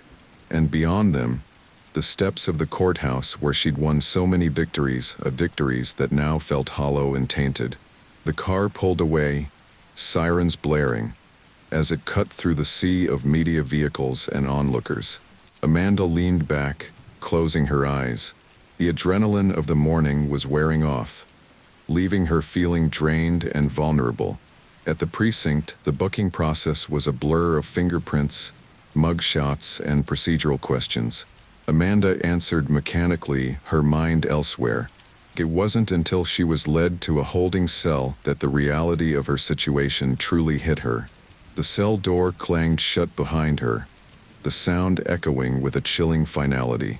Amanda sank onto the hard bench, burying her face in her hands. For the first time since this ordeal began, she allowed herself to truly break down, her body shaking with silent sobs. Hours passed. Amanda lost track of time in the windowless cell. Eventually, the door opened, and a guard appeared. "Blackwell, your lawyer's here." Amanda looked up, confused. "I didn't call a lawyer." The guard shrugged. "Well, someone did. Come on." She was led to an interview room where a familiar face waited. Jack Blackwell, her uncle and former boss. "Uncle Jack," Amanda said, surprised. "What are you doing here?" Jack's face was a mask of conflicting emotions. Anger, disappointment, concern. Trying to save what's left of your life and the firm's reputation. "Do you have any idea the damage you've done?" Amanda sank into the chair across from him. "I know. I'm sorry for dragging the firm into this." Jack waved off her apology. "It's done now. The question is, how do we move forward? The DA's office is out for blood. They're talking about making an example of you." "I don't want to fight this, Uncle Jack," Amanda said softly. "I did what I did. I'll face the consequences." Jack leaned forward, his voice intense. "Listen to me, Amanda. I know you think you're doing the noble thing here, but you're not just hurting yourself. Every case you've ever touched is now under scrutiny. The entire legal system in this city is in chaos because of your confession." Amanda met his gaze steadily. "Maybe it needs to be. Maybe this is the wake-up call the system needs to address its flaws." Jack sat back, shaking his head. "You always were idealistic beneath that ruthless exterior. But this isn't a movie, Amanda. There's no happy ending here. You're looking at serious time." "I know," Amanda said, "and I'm prepared for that." Jack studied her for a long moment, then sighed heavily. "All right, if you're sure about this, I'll do what I can to negotiate a plea deal. But Amanda, are you absolutely certain this is what you want?" Amanda nodded, feeling a strange sense of peace settling over her. "I am. For the first time in years, I feel like I'm doing the right thing." As Jack gathered his things to leave, he paused at the door. "You know, despite everything, I'm proud of you, Amanda. It takes courage to face the truth like this. Amanda felt tears welling up in her eyes. Thank you, Uncle Jack, for everything. As the guard led her back to her cell, Amanda's mind was racing. The road ahead would be hard. She harbored no illusions about that. But as she settled back onto the hard bench, she felt a weight lifting from her shoulders. The truth was out. The game was over. And whatever came next, Amanda Blackwell was finally free from the web of lies she'd woven around herself. As she closed her eyes, exhaustion finally overtaking her, she allowed herself a small smile. The future was uncertain, but for the first time in years it was honest. And that, she realized, was worth more than any corner office or prestigious title she'd ever held. The harsh fluorescent lights of the courtroom buzzed overhead as Amanda stood, her legs shaky, to hear the verdict. The past months had been a whirlwind of legal proceedings, media frenzy, and soul-searching. Now, finally, it was time to face the music. Judge Harriet Simmons, a stern woman with steel gray hair and piercing blue eyes, looked down at Amanda from the bench. "Miss Blackwell, please rise for the verdict." Amanda stood, her heart pounding. She could feel the eyes of everyone in the courtroom boring into her back. Rachel, sitting in the front row, gave her an encouraging nod. "Amanda Blackwell," Judge Simmons began, her voice echoing in the silent courtroom, "on the charges of tampering with evidence, perjury, and obstruction of justice, this court finds you guilty on all counts." A collective gasp went up from the spectators. Amanda closed her eyes, letting the weight of the words wash over her.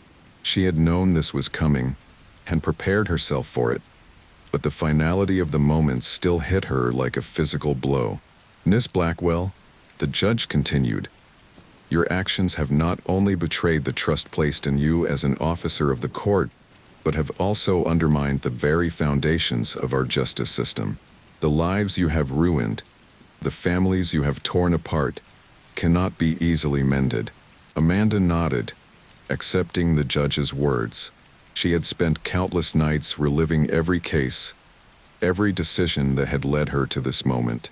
"However," Judge Simmons said, her tone softening slightly, "this court also recognizes your voluntary confession and your cooperation with the authorities in rectifying the wrongs you have committed. These actions, while not excusing your crimes, do speak to a desire for redemption." Amanda's head snapped up, her eyes meeting the judge's for the first time. There was a hint of, was it compassion in those steely blue eyes? "Taking all factors into consideration, this court sentences you to 10 years in federal prison, with the possibility of parole after 7 years. Additionally, you are hereby disbarred and prohibited from practicing law in any capacity for life." The gavel came down with a resounding crack, sealing Amanda's fate. As the bailiff moved to take her into custody, she turned to look at Rachel one last time. Her friend's face was a mask of tears and anguish, but she managed a small, brave smile. "It's okay," Amanda mouthed, trying to project a confidence she didn't entirely feel. As she was led out of the courtroom, the cacophony of shouted questions from reporters and the murmur of the spectators faded away. Amanda felt as if she were moving through a dream, disconnected from the reality around her. The processing at the prison was a blur of forms, medical checks, and stern instructions. It wasn't until Amanda found herself alone in her cell, staring at the bare concrete walls, that the full weight of her new reality crashed down on her. She sank onto the thin mattress, burying her face in her hands.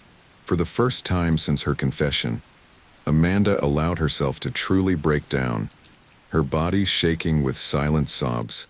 Hours passed, or maybe it was days. Time seemed to lose all meaning in the confines of her cell. Amanda was jolted from her stupor by the sound of her cell door opening. "Blackwell," a guard called out, "you have a visitor." Confused and wary, Amanda followed the guard to the visitation area. Her heart skipped a beat when she saw who was waiting for her behind the thick glass partition. "Robert," she breathed, sinking into the chair across from him. Robert Chambers looked different from the last time she'd seen him. The anger and bitterness that had clouded his features were gone, replaced by a calm determination. "Hello, Amanda," he said, his voice crackling slightly through the intercom. "I thought it was time we had a real conversation." Amanda nodded, unsure of what to say. "How do you speak to a man whose life you destroyed?" "I want you to know," Robert continued, "that I don't hate you anymore. I did for a long time, but watching you stand up there and confess, seeing you willingly face the consequences of your actions, it changed something." Amanda felt tears welling up in her eyes. "I'm so sorry, Robert, for everything. I know it doesn't change anything, but I truly am sorry." Robert nodded, a sad smile playing at the corners of his mouth. "I know, and you're right, it doesn't change the past, but it does change the future. Your confession, it's given me my life back. I'm free now, truly free, for the first time in over a decade." They sat in silence for a moment, the weight of their shared history hanging between them. "So what now?" Amanda asked, her voice barely above a whisper. Robert leaned forward, his eyes intense. "Now we work on making things right. Your confession was just the beginning, Amanda. There are still innocent people out there, people you helped put away. They deserve justice too." Amanda felt a spark of something she hadn't felt in a long time: hope. "What are you suggesting?" "I'm working with the Innocence Project," Robert explained. "We're going through all of your old cases, looking for others who might have been wrongfully convicted. I want your help, Amanda. You know these cases better than anyone. You can help us set things right." Amanda's mind raced with the possibilities. It wouldn't erase her crimes, wouldn't undo the damage she'd done, but it was a chance to do some good, to use her knowledge to help instead of harm. "Yes," she said, her voice stronger now. "Yes, I'll help. Whatever you need." Robert smiled, a genuine smile that reached his eyes. "Good. I'll be in touch with the details. And Amanda, thank you for telling the truth, for facing the consequences. It means more than you know." As Robert stood to leave, Amanda felt a weight lifting from her shoulders. The road ahead would be long and difficult, but for the first time since this ordeal began, she felt a glimmer of true hope. The next few months passed in a blur of legal documents, case files, and long hours poring over details she'd once used to secure convictions. Amanda threw herself into the work with a fervor that surprised even her. Each case she helped overturn, each innocent person freed, felt like a small step towards redemption. One day, as Amanda sat in her cell reviewing a particularly complex case, a guard appeared at her door. "Blackwell, you have a call from your lawyer." Puzzled, Amanda followed the guard to the phone bank. She picked up the receiver, her heart racing. "Hello, Amanda? This Jack." Her uncle's voice came through, tinged with an emotion she couldn't quite place. "Uncle Jack? What's going on?" There was a pause. Then Jack spoke, his voice thick with emotion. "We did it, Amanda. The Jensen case. The judge just overturned the conviction based on the new evidence we uncovered. He's being released today." Amanda felt her knees go weak. The Jensen case had been one of her first major convictions, a case she'd won through a combination of manipulated evidence and coerced testimony. It had launched her career and haunted her conscience for years. He's free," Amanda whispered, hardly daring to believe it. "Yes," Jack confirmed. "And Amanda, there's more. The judge, he mentioned your cooperation, your efforts to right the wrongs. He's recommending a review of your sentence." Amanda sank to the floor, her back against the wall, as the implications of Jack's words sank in. A review could mean a reduced sentence, could mean, "Thank you, Uncle Jack," she managed to say, her voice choked with emotion. "For everything." As she hung up the phone, Amanda felt a surge of emotions she couldn't quite name. Joy for Jensen, relief at the prospect of a reduced sentence, but also a deep, abiding sense of responsibility. This was just the beginning. There were more cases to review, more wrongs to right. Back in her cell, Amanda stood at the small window, looking out at the slice of sky visible between the high prison walls. For the first time in years, she felt truly alive, truly purposeful. The path to redemption was long and arduous, but she was on it, one step at a time. As the sun set, painting the sky in brilliant hues of orange and pink, Amanda made a silent vow. She would continue this work, whether from inside these walls or out. She would dedicate her life to undoing the damage she had done, to restoring justice where she had once perverted it. The reckoning had come, and Amanda Blackwell had faced it head-on.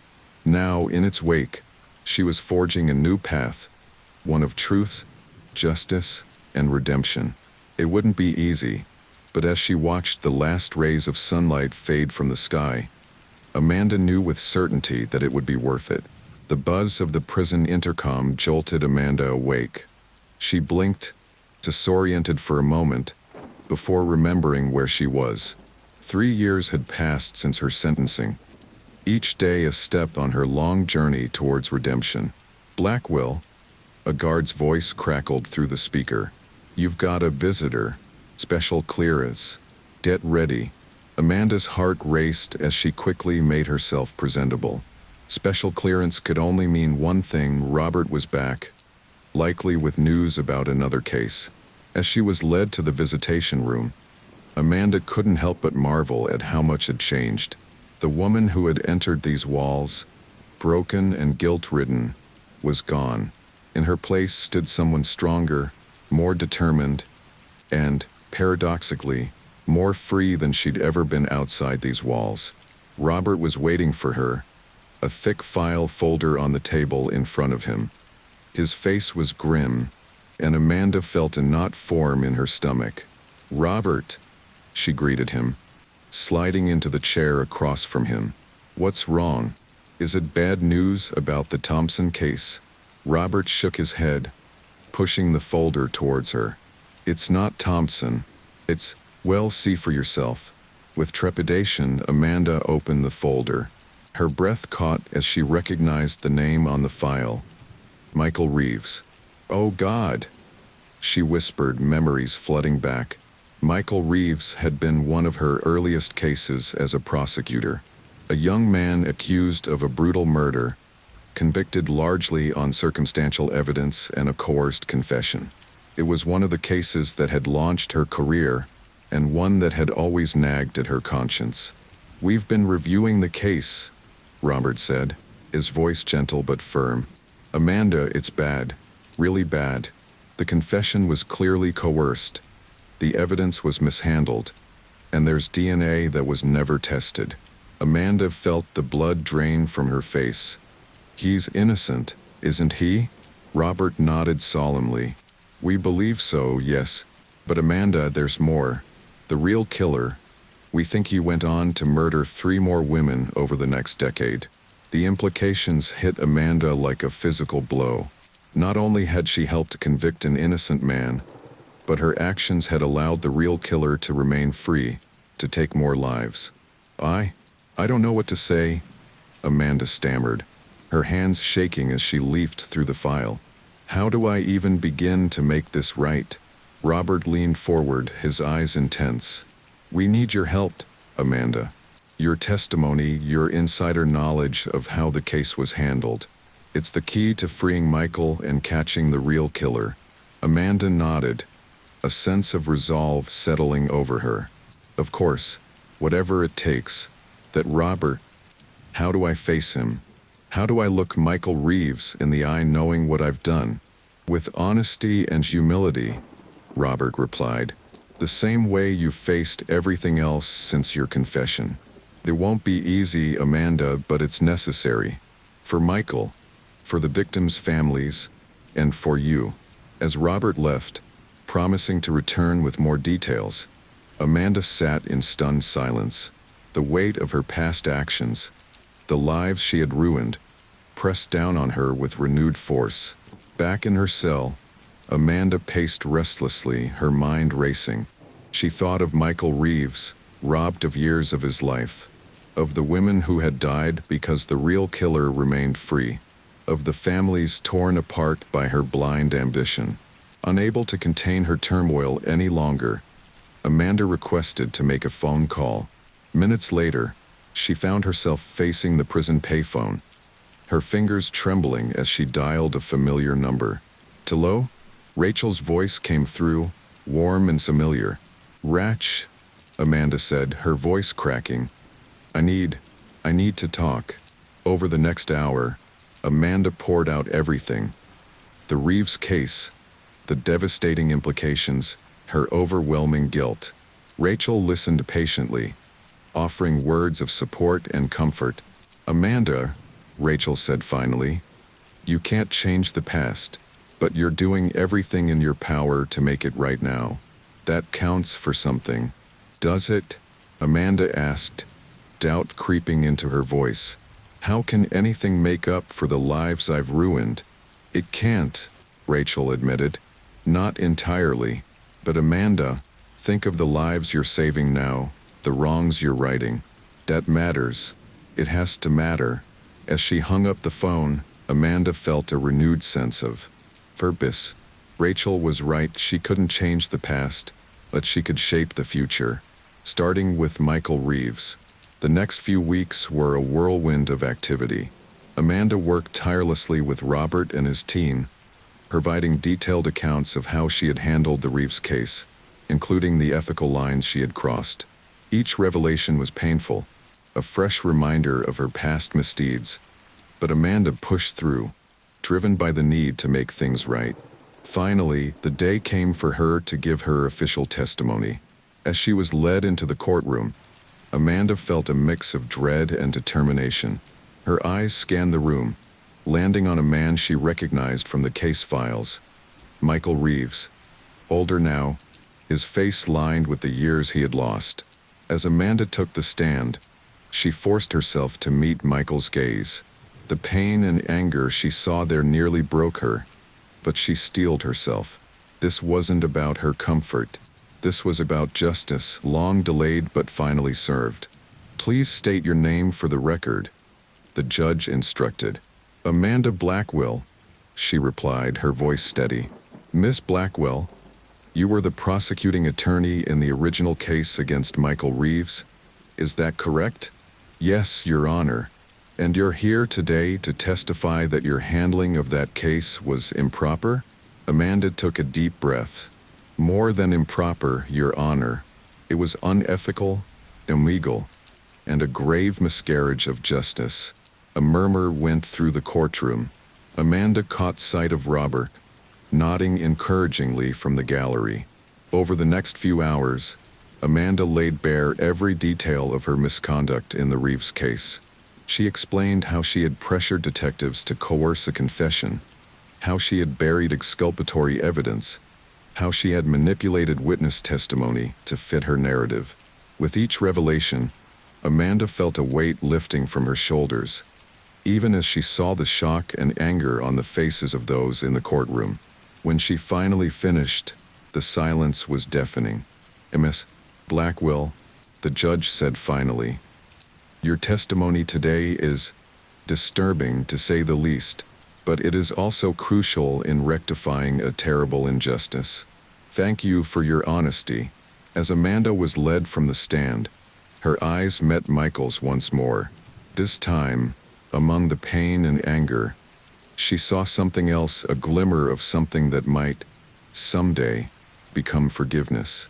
The hearing concluded with the judge ordering Michael's immediate release and a full investigation into the real killer. As the courtroom erupted in a mix of cheers and shocked exclamations, Amanda was led back to a holding area. She sat there, emotionally and physically drained, when the door opened.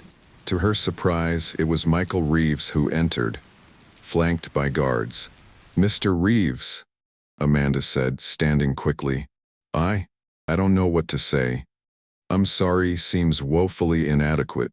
Michael was silent for a long moment, studying her. Then, to Amanda's shock, he extended his hand. "What you did today," he said, his voice rough with emotion. "It doesn't erase the past, but it's given me back my future. Thank you for finally telling the truth." Amanda shook his hand, tears streaming down her face. "I'll spend the rest of my life trying to make this right, Mr. Reeves. I promise you that." As Michael left to begin his first taste of freedom in over a decade, Amanda sank back into her chair. The road ahead was still long, the price of redemption high. But for the first time, she felt like it might actually be within reach. Weeks later, Amanda sat in the warden's office, listening in disbelief as he explained that, in light of her continued cooperation and the impact of her testimony, her sentence was being commuted. She would be released on probation, with the condition that she continue her work with the Innocence Project. As Amanda stepped out of the prison gates, taking her first breath of free air in years, she felt a complex mix of emotions: relief, anxiety, determination. Rachel was waiting for her, arms open wide. "Welcome back," Rachel said, enveloping her in a hug. Amanda hugged her back fiercely and stepped away, her face serious. "This isn't the end, Rach. It's just the beginning. I've got a lot of work to do." Rachel nodded, understanding. "I know, and I'll be with you every step of the way." As they drove away from the prison, Amanda looked back at the imposing walls that had been her home for the past 3 years. She had entered those walls a broken woman, crushed by the weight of her sins. She left them stronger, more determined, with a clear purpose. The price of redemption was high, paid in years of freedom, in painful truths, in lives forever altered. But as Amanda looked toward the future, she knew it was a price she would gladly keep paying, one case at a time, for as long as it took. Because in the end, the truth really had set her free, not from prison, but from the cage of lies and ambition she had built around herself. The road ahead was long, but for the first time in years, Amanda Blackwell was truly, completely free.